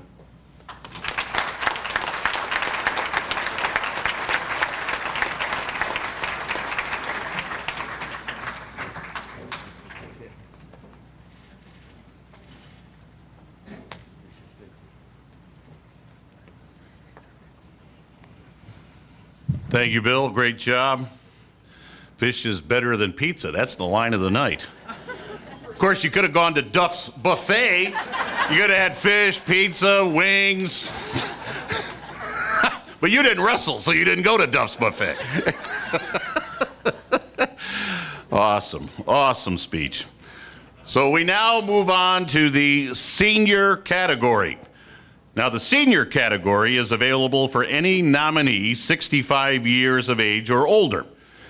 Previous names for the category have been pre-1950 and the old timers. Yeah, the closer I get to this category, I'm thankful that you didn't call it the old timers anymore. So it's now known as the senior category. So in the senior category tonight, our honoree and inductee is James Jenkins, Lorain Catholic, 1972. Now with Jim Boomer Jenkins, yes, give him a round of applause. With Jim Boomer Jenkins, football, basketball, and track began in the 5th grade at St. Anthony. He quarterbacked in 8th and 9th grade, as well as his senior year. Jim was a receiver and defensive back his sophomore and junior year as a Spartan. He earned all conference in both of those seasons. He switched to quarterback his senior season and also played safety, punted, and kicked. Each year Jim was on the varsity. The Spartans were North Central Conference champions. As a sophomore, he was most valuable underclassman in the county-wide decathlon. His pole vault of 13 feet 3 inches was a record in the Lorain County Invitational Track event for many, many years. Jim was an all-state honorable mention his senior year. He also started at point guard for the basketball team and was a standout performer in track and field. Joined by Hall of Fame inductees Bob Francis and Larry Olwinski, as well as Alex Prozac, this small cadre of young men actually beat a number of full track squads. Recruited to play football at a host of major universities, Jim opted for the cradle of quarterbacks, Purdue University, where he was switched to play safety.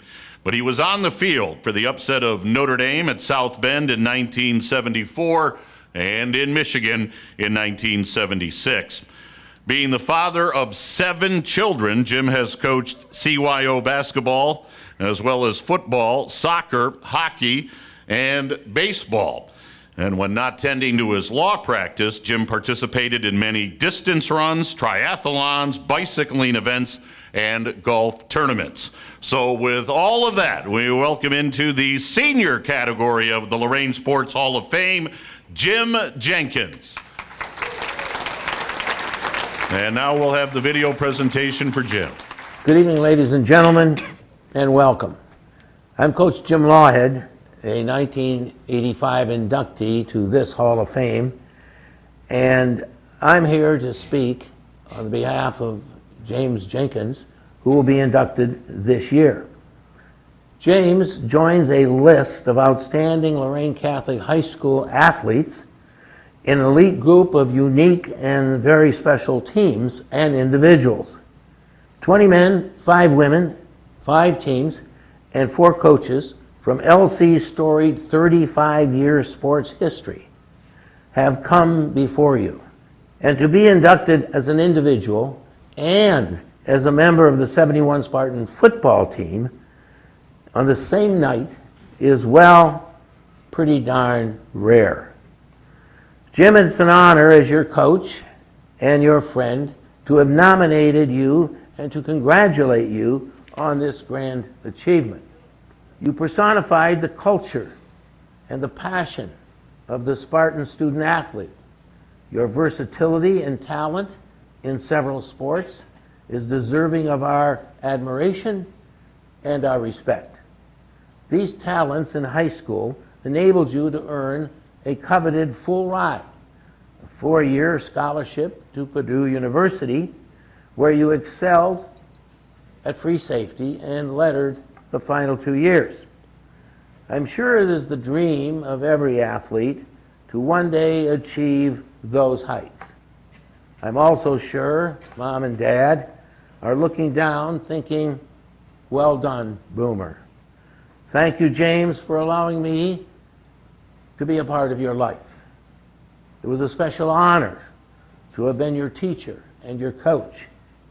I salute you and the boys of 71. Thank you, folks, and enjoy the show. So ladies and gentlemen, once again, a big round of applause for Jim Jenkins on his induction into the Lorain Sports Hall of Fame.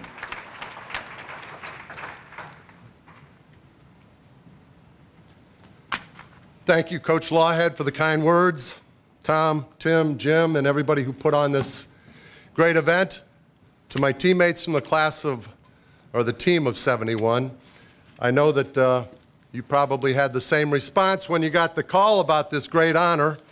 Probably said the same thing I did. Huh? What'd you say? You know, it just seems the older we get, the better we were. I got to give thanks to my parents. Dad was Jumpin' Joe Jenkins, a 5'8", 135-pound quarterback at Harvey High School in Paynesville. He then volunteered to coach CYO football and mentored a fellow we may have heard of. He was his first football coach, Don Shula. Mom was the captain of her high school basketball team, and there were 5 siblings raised under the sprawling 1,400-foot house with 1 bathroom over on Iowa Avenue. You got my sister Kay, who flew in from Florida. Kay, where are you? Say hi, or raise your hand.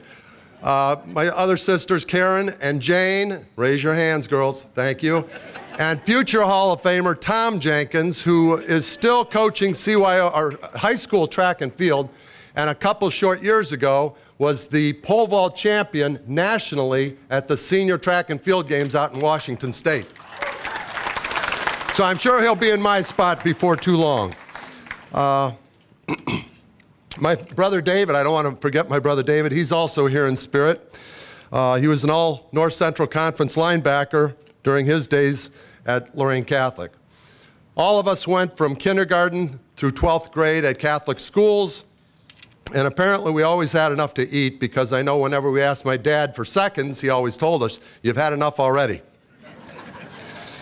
You know, it took a village to raise this idiot, and I want to recognize a lot of teammates, that band of brothers, neighbors, competitors who contributed to my upbringing and happy childhood. The Coughlin family, rest your soul, Tommy and Mike. The Campos, Dohertys, Flynn's, rest your soul, Emmett. The Lubineckis, the McPhees, the Olowinskis, rest your soul, Jimmy.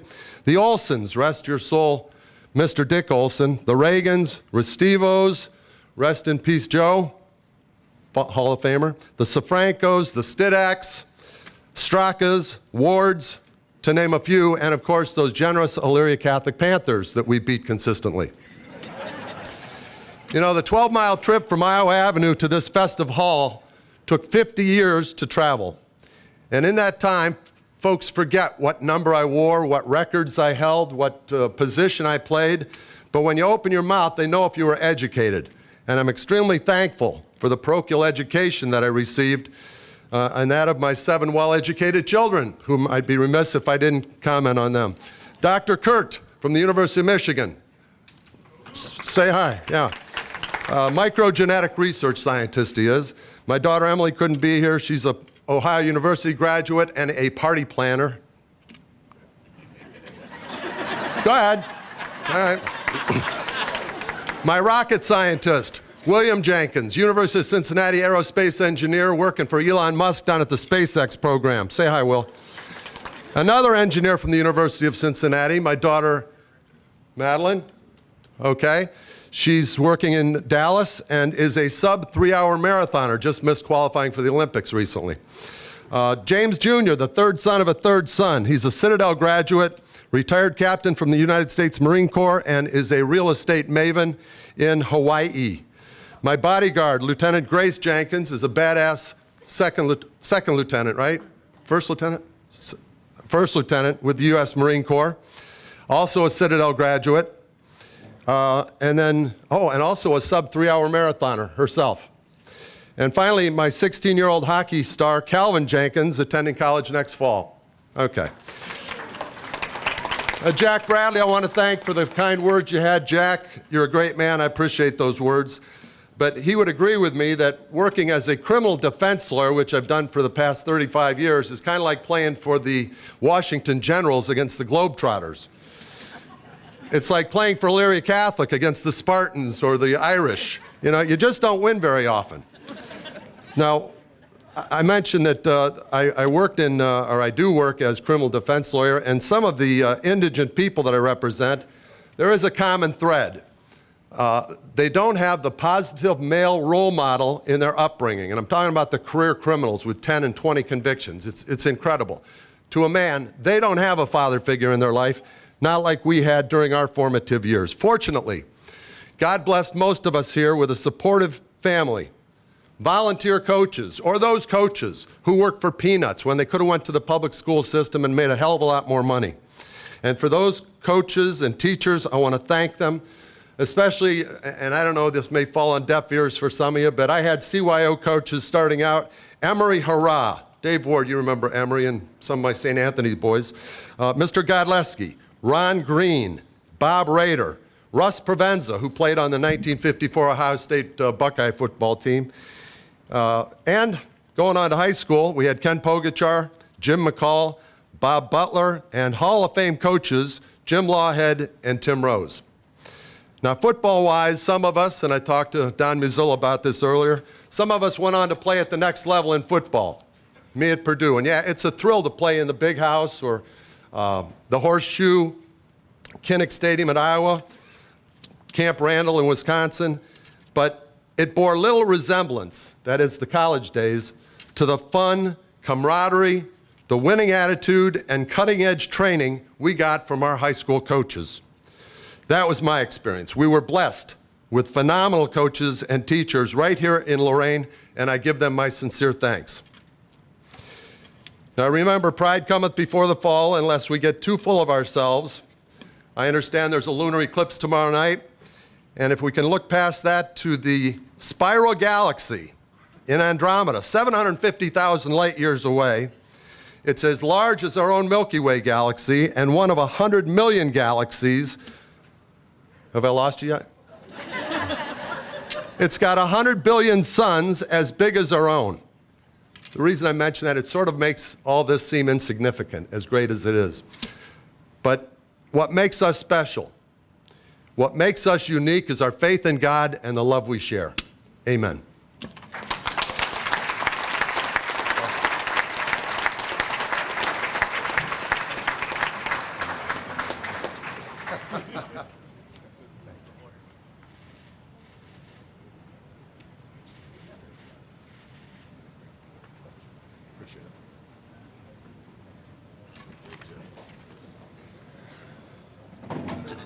Great job, and again, congratulations.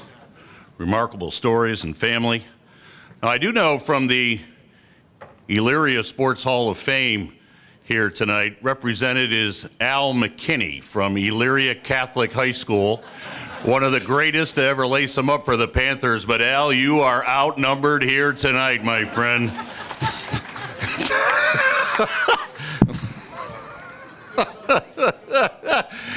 Al's going to tell Elyria Sports Hall of Fame, I'm not going back to that Lorain one. All right, we now move on to the special category. Now, the special category was designed to honor a person who contributed to sports in a more unique way. Usually the person is a coach or an official, but the Hall of Fame has inducted persons who were team doctors or trainers, and even one person who actually sponsored many adult teams over many years. So tonight's inductee in the special category is one Wayne Ross from Clearview High School. Now, Wayne Ross's coaching career at Clearview started in 1967 as an assistant to the varsity. In 1970, Wayne took over the head coaching position and began rebuilding the Clipper program. He built a Lakeland Conference championship program. Clearview was the smallest school in the Lakeland Conference, but they came through and won the 1972 title against some very rugged competition and finished with a 9-1 regular season record. That season, Wayne led the Clippers into the very first OHSAA playoff, a championship game. They lost in heartbreaking fashion in the last seconds to Marion Pleasant High School. Wayne Ross and Clearview never again had a losing season until his football retirement in 1977. He ended his 7-year he ended his 7-year career with a record of 47 wins, 23 losses, and 2 ties.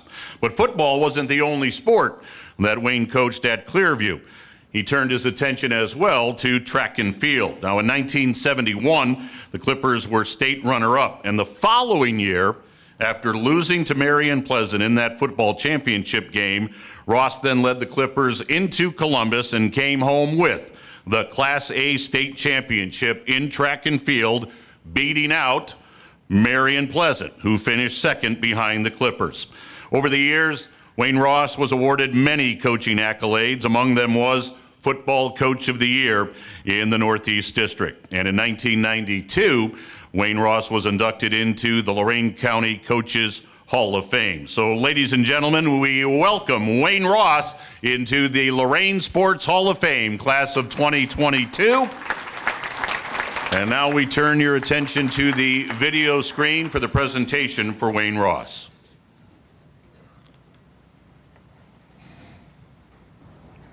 Mr. Ross, I never thought back in 1973, coming out of Clearview, you being my coach, that I would be here today getting ready to introduce you into the Lorain Sports Hall of Fame.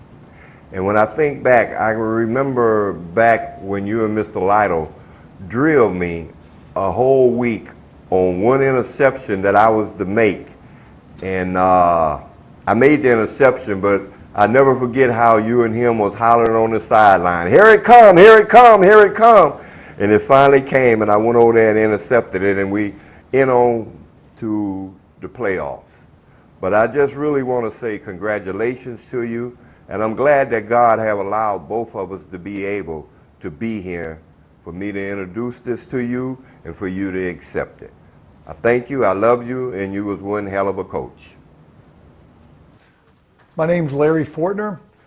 I played high school football at Clearview High School for 4 years. I played 4 years at Miami University, and I played 2.5 years in the National Football League. During this time, I was around a lot of great coaches, but the most influential coach to me was my high school football coach, Wayne Ross. How'd you do it? 16, 17-year-old high school kids, you were able to get us on board with what you were doing, with your winning attitude. So we got on, we were behind you, we won, and we won a lot. And because of your involvement with all of us, you made us better athletes and better people.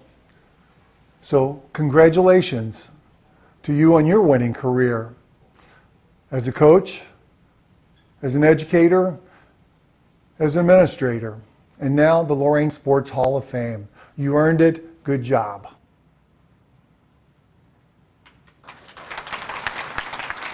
Very well said. So again, ladies and gentlemen, let's welcome in the special category to the Lorain Sports Hall of Fame, Mr. Wayne Ross.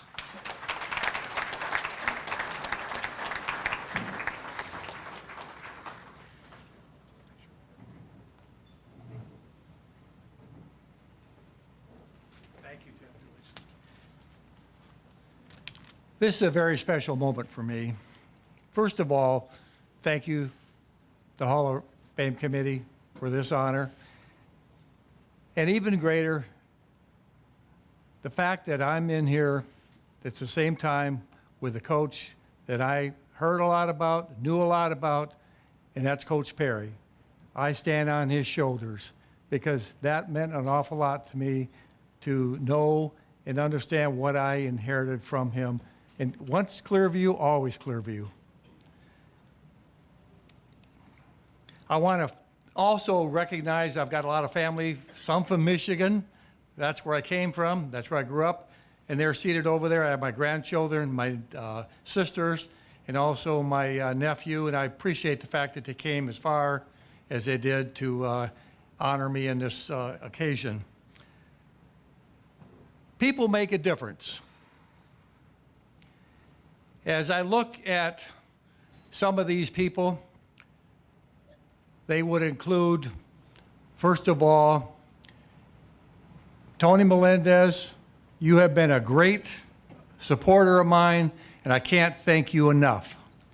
Bob Walsh, one of my best friends and my coach buddy from Clearview, we put together a record that I believe is as good as any in the state of Ohio, football, basketball, and track.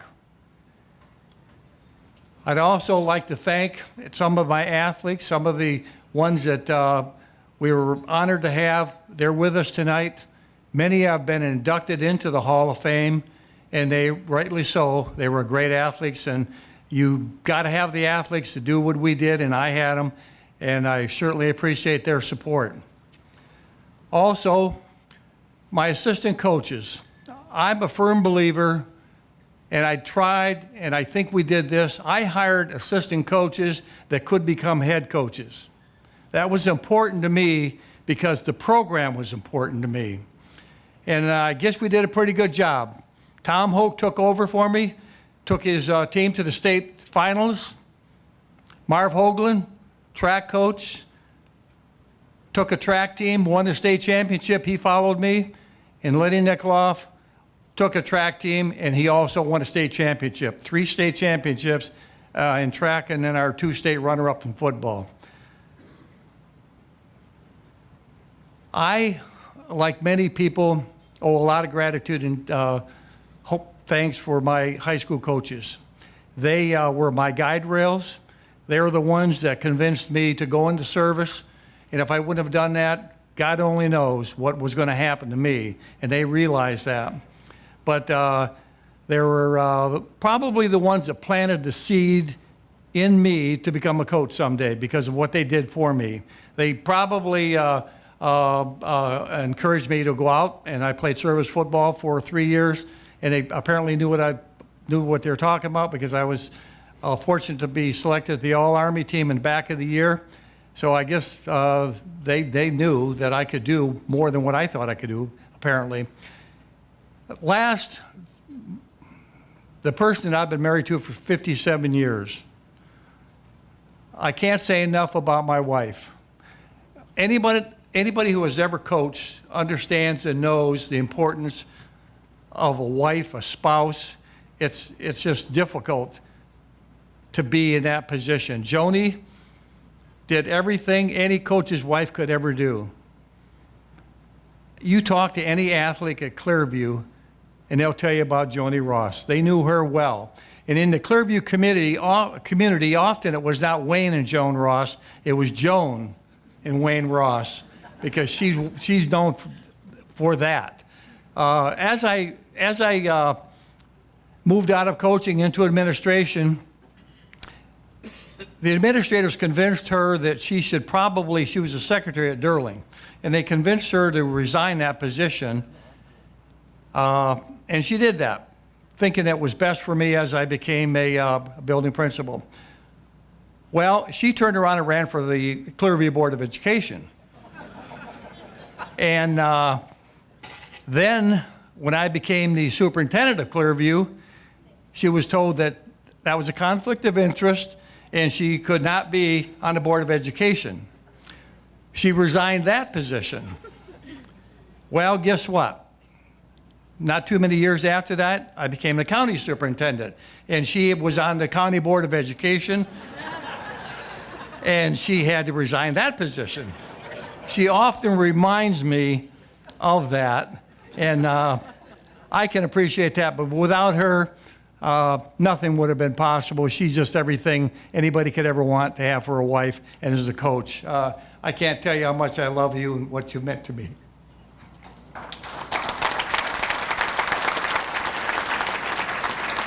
Sometimes people ask me how I ended up in Lorain, Ohio. Well, guess what? This is where we spent our honeymoon. When I got out of the service, I have a good friend that coached at Clearview. We didn't have any money. We were living in Michigan. And I decided if we can't go on a cruise ship or if we can't go on any kind of a trip to Vegas or wherever people go, I got a buddy that lived in Lorain, Ohio. And I called him, Jim Massarelli, and I told him, we're going to come down and spend some time down with you. And we did that, came down, spent a week here. Well, I spent the whole week on the football field. My wife spent the rest of the week, or she was with Jim's wife. And So that's how I got introduced to Lorain, Ohio. That's where we spent our honeymoon. And it's strange things happen, do they not? So anyway, I received a call not too long after that. If they wanted to, they want to know if I would like to teach and coach at Clearview, and I said absolutely. So I ended up in Clearview because we spent our honeymoon here. So anyway, I would like to spend just a few minutes because there was a very special period of time at Clearview. I mentioned this a little bit. Bob and I talk about this quite often. We argue quite often too. But anyway, why did we do so well in that particular period of time? We had some good athletes, yes. But there are a lot of teams that have good athletes, Cleveland Browns, that don't perform well. We did some things that I thought were important. I could list a lot of other ones, but let me just say this. Bob and I believe that athletes should participate in every sport, all sports. This business of specializing, we didn't want it. We wanted our kids to play as many sports as possible, and it made better athletes. Bob pushed his basketball players to play football. I pushed my football players to play basketball, and we both pushed them to run track. And I think it did a lot for that athlete, and I think they became a better athlete for that. We also had the kids in a bubble or a system. Bob and I had very similar philosophies. We were hard-nosed. We pushed them. We were very demanding, and I believed in discipline, and he believed in discipline. So basically, they went from me in football to Bob in basketball, and then back to me in track. They never got out of the bubble, and I'm sure they realized it, but they didn't realize it, and that made for a situation for our athletes. And I can't tell you how much it meant to me to be coaching with somebody like Bob Walsh, a Hall of Famer. It was a great situation. So anyway, I think some of the things that the kids knew right off the bat, if you missed practice, you didn't play. Friday night, you sat the bench. That happened in football, it happened in basketball, in track, and the kids got the message real quick. You better come to practice or have a darn good reason why you weren't there. So we made sure that they understood that. And again, Bob and I, we just had very similar philosophies. We were in their face. We were very demanding. Fundamentals, discipline was high on our agenda.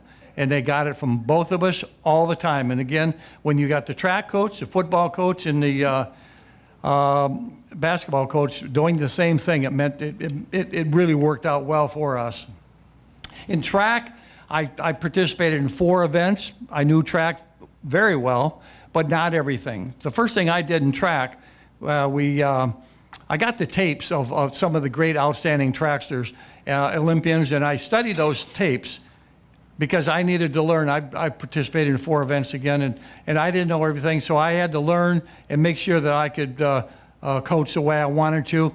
And also, I would sit down and we would watch the tapes together. The kids could see exactly what the great ones were doing and how they were doing it, and that made a big difference. The other thing that I believed in, and every athlete likes to be recognized. They may not say it, but they really do.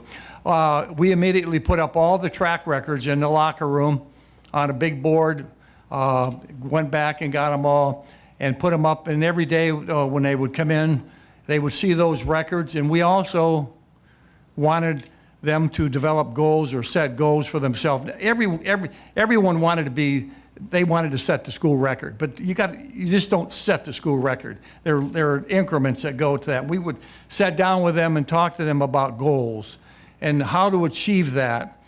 And they did that, and we broke every school record at Clearview. All those records were broken, and there were some good ones there. And those are just a couple things that I believed in, and a couple things that I think made a difference in our program. I could go on and on. There are a lot of other things, but I want to just tell you that this is a real honor to be here. If I look back and if I think about what was important or what is important, I I just hope that I made a difference, because a lot of people made a difference in me. And in closing, God bless this great country that we live in. Thank you very much for this honor.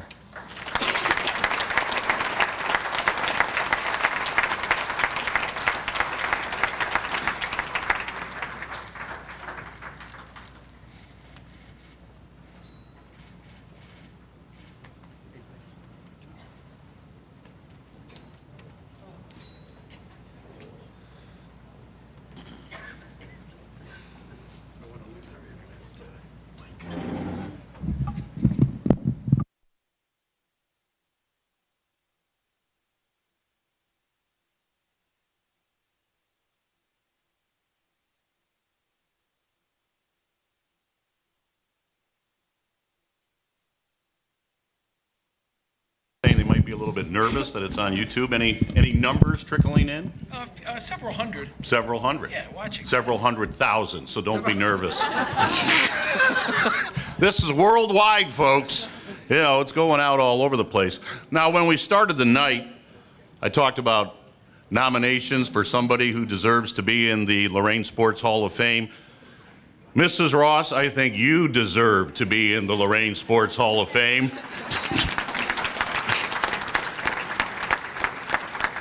I mean, I love Lorain. I love this city. But a honeymoon in Lorain? You deserve to go into the Marriage Hall of Fame. I don't know where that nomination will be put together. Wow. But the rest was history, as Wayne said, right? There you go. We've got one more to go, and it will be for the team category. The Lorain Catholic 1971 football team.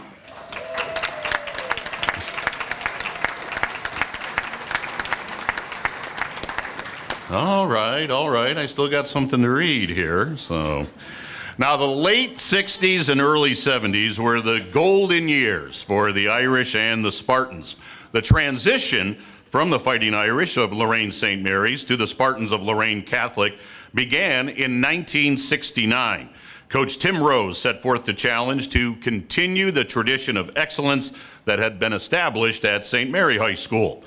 The Lorain Catholic 1971 football team of that era is arguably one of the best, and not only for St. Mary's or LC, but truly possible for all of Lorain. Now, this team, a Class A school, ended with a team record of 9-1 against much bigger schools, and they were NCC champions for the second year in a row. Also, they were ranked #1 in Class A Region 9 in the first year of Ohio's computer ranking system. The Spartan offense that season averaged 24 points per game, which in the early 70s was quite an achievement, and the Spartan defense, even better, recording an amazing 6 shutouts in that 71 campaign, allowing only 58 points the entire season. Now, ladies and gentlemen, many members of the 71 team have traveled a great distance tonight for their well-deserved honor, so we would ask that the members of the 71 team from Lorain Catholic make their way forward. Speaking for the team tonight will be Mike Weber and Greg Argenti. But first, we will have a video present. No video? Oh, well, that made Al McKinney happy. He didn't have to look through the video. Yeah.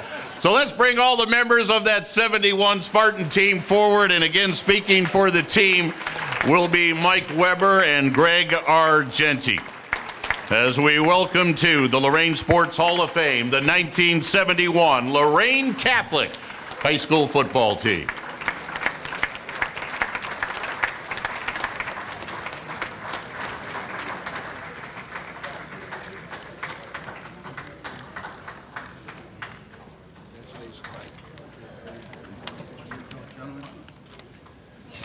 All right, what an honor it is to be here tonight, this evening. And on behalf of the Lorain Catholic 1971 Spartan team, I would like to thank the Sports Hall of Fame for the terrific work they do for all of our athletes. Special thanks to Ron Feldkamp and Tom Bauer for their support, Coach Lawhead for his constant support, all the parents and patrons of the Lorain Catholic that made it possible for us to have a school. And congratulations to all the other inductees tonight.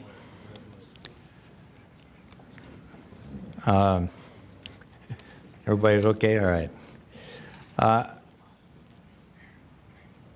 I would like, I imagine that every team that is honored here at the Sports Hall of Fame thinks they're something special. Well, so do we. I'd like to share with you some of my thoughts about this team. First, we were a team. We conditioned hard together, we practiced hard together, we played hard together. There is no prima donnas, and everyone was respected for their contribution, and everyone contributed. The man next to you, whether you're in practice or in game, had to know how to execute their part. Secondly, we had excellent coaching. In our minds, there's no doubt we would not have been as accomplished as we would without Coach Rose. He drove us hard. We were excellently conditioned. Thank goodness we don't have to do that anymore, guys. Coach believed the harder you worked, the harder it was for you to give up. You would outlast your opponents by sure will. Coaches Rose, Butler, and Bellancini made sure we knew what to expect from our opponents, and most importantly, how to execute our plays. We had special defense for our rival down south, again, Larry Catholic. We practiced it every day, but we would not show it till the game. It worked great. My teammate, Dennis DeFlippo, would just grin at me every time we called it. He knew that he was going to get a chance to basically T-bone the runner or the QB, often for a loss. Lastly, there's the players. We were small, only 3 of us managed to be slightly over 200 pounds. 6 more made it to 175. But we love football, we love to compete, and we love to win. We also laughed a lot, many times at some recent or classic berating from Coach. It helped keep things in perspective. Every team needs some comic relief. We had Jim Brooks. He could always be counted on for some comic laughs when we needed it. We also sang together. Bus rides home, except for Walsh, were filled with singing, led by one and only of our decent voices in the group, Greg Argenti. The way I see it, we probably only had 2 true athletes on the team, QB Kurt Stidak and Boomer Jenkins, who you've already met. The rest of us, in the words of Joe Walsh, were just ordinary average guys. But in the fall of 1971, those average ordinary guys, that team, those coaches, put together one heck of a football season. Now it's my honor to introduce the attending members of that team. And before I do, I'd just like to mention the ones that aren't here, Coach Rose and Butler, and all those that couldn't attend, but our congratulations goes out to them also. I'm going to start with the underclassmen. They also had their fine success seasons after this one, but first off, and we get a plaque for everybody, Don Muzilla, tough, hard-hitting defensive end. Ralph Waldecky, a fine athlete, competitor, other end. The other great competitor, solid teammate, center, Jeff DeMacchia. Excellent running back, proved he could really run in the mud when we played Columbus St. Charles. Halfback, Dave Ward. Tough, hard-hitting teammates, center, Dave Sponik. The Fred Blitnikoff of Lorain. Get the ball anywhere near this guy, he'd catch it. Larry Olowinski. Just tough, steady, solid teammate, tackle, Rich Kubasek. All conference and conference scoring leader, You met him earlier, Jim Jenkins. Another solid teammate with a great sense of humor, Bobby Flores. And if you ever had to tackle this guy, it ain't pretty. The Rock, Bobby Campo.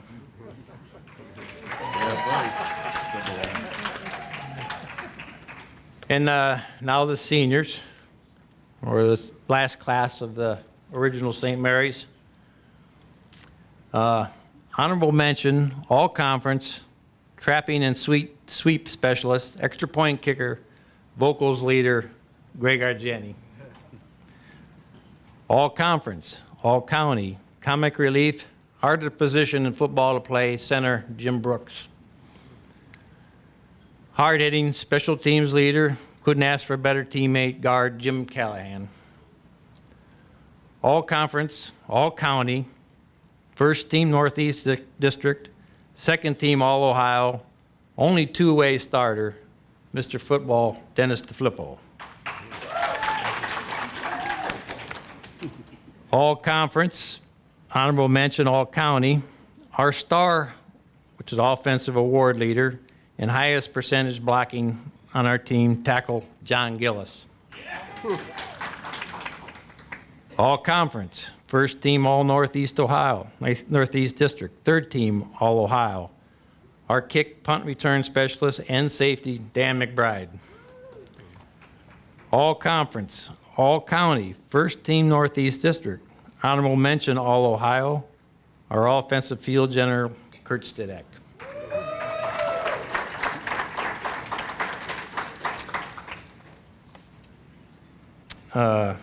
And congratulations to all those who could not remember. The Spartans of Lorain Catholic 1971 football team. Have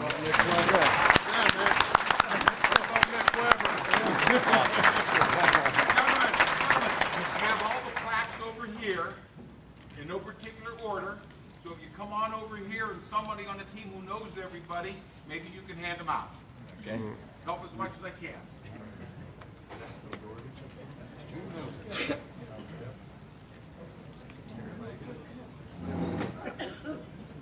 Oh, go this way? Go this way.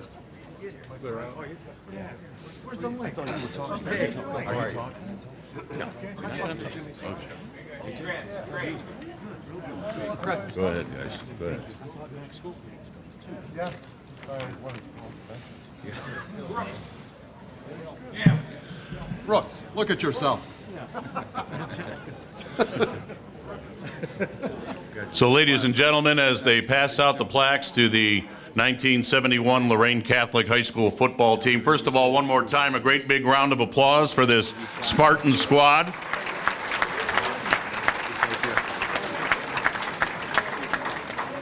Boy, Tom Bauer was telling me as the remarks were being made that there are over 100 guests here tonight to honor and recognize this team, the 1971 team. So that's just awesome. That's great. And for a team that was out on the gridiron 51 years ago, you guys look to be in pretty good shape. I think you could still lace them up there. Yeah, man, thanks a lot. Yeah, absolutely. Absolutely.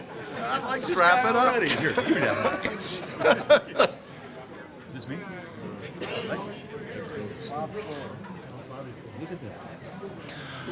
And again, ladies and gentlemen, I'll have a couple of closing remarks, but I do want to remind you that the bar will reopen as soon as we conclude things here. So for those of you that need a quick refreshment or just want to socialize with a drink or two, again, the bar will reopen as soon as we conclude here tonight. Again, the final plaques are being distributed to the 71 Spartan football team.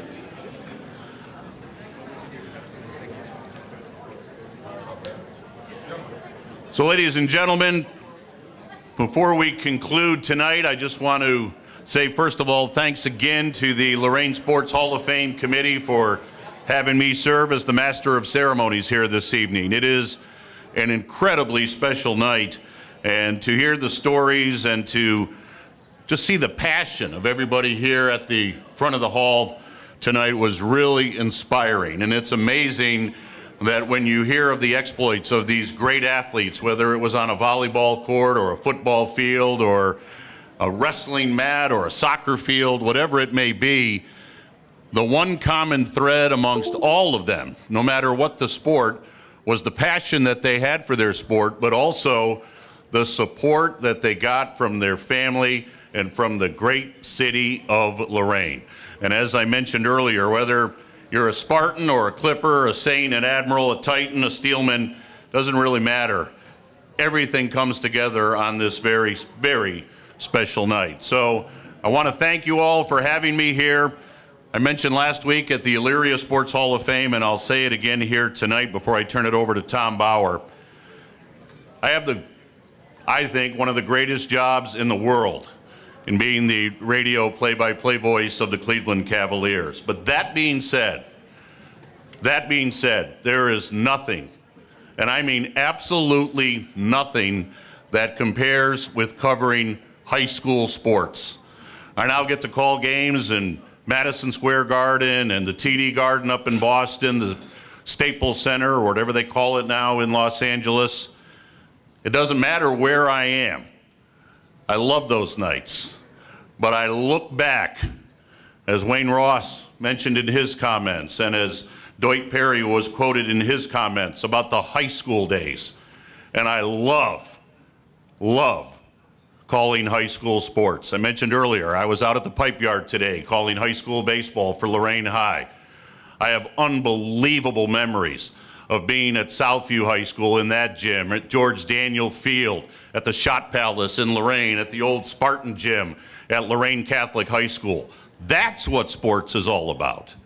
That's what athletics is all about. And as much as I marvel at what I see from NBA NBA basketball players, Cavs will be in the playoffs next year.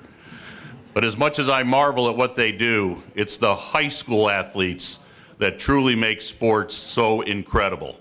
And that's why I love doing this event year after year after year. So again, unless the Cavs are in a playoff game the second Saturday in May of 2023, I'll see you again next year. I enjoyed this immensely.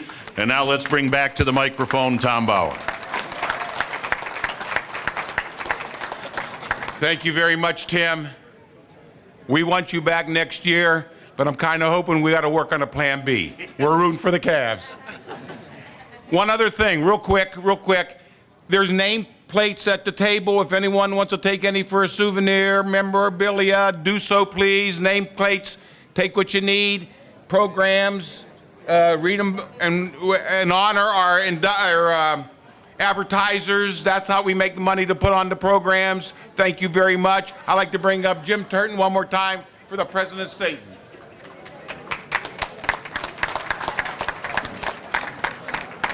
Thank you again to everybody for spending the evening with us. It's been a long evening, but it was also a very entertaining evening. One of the best enshrinements that I have ever been at.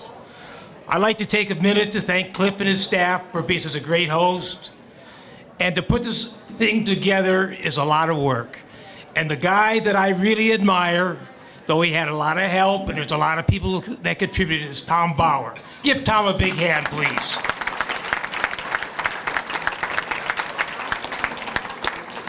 One other mention of business I wanted to mention is that we have one more event coming up late this year. On August 7th, the Lorain Sports Hall of Fame golf outing at Fox Creek Golf Club. So if any of you are golfers, please join us. This is my final year as president. I spent 3 years as the president. It has been an honor to be here. I will be passing the gavel on to a very capable man. He has been a high school coach for many years, also a football coach at Baldwin Wallace College, and coach of the indoor pro football team, Cleveland Gladiators. Mike Smith, would you step up and introduce yourself?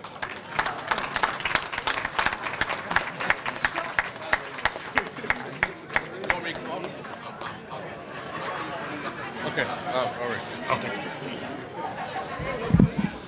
All right, I see a lot of people left because they knew I was coming up, so that's good. I got about I know it's getting late, but I got about a 35, 40-minute speech. Is that okay? You got? No? Okay. I just want to congratulate all the inductees for this year. I want to thank everyone for attending.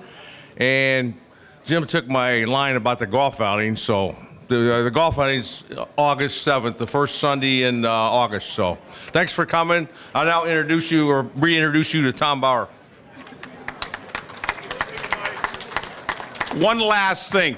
If anybody was interested in the excellent videos that you've seen, I want to thank Tony Melendez and Melendez's Videos. If anybody needs a video done professionally, get in touch with Tony and his wife Lori, because they did a great job, and I'm very proud to have our videos here. Thank you, Tony. The great job. And that's the end of our conclusion. The bar is reopened. Enjoy yourself.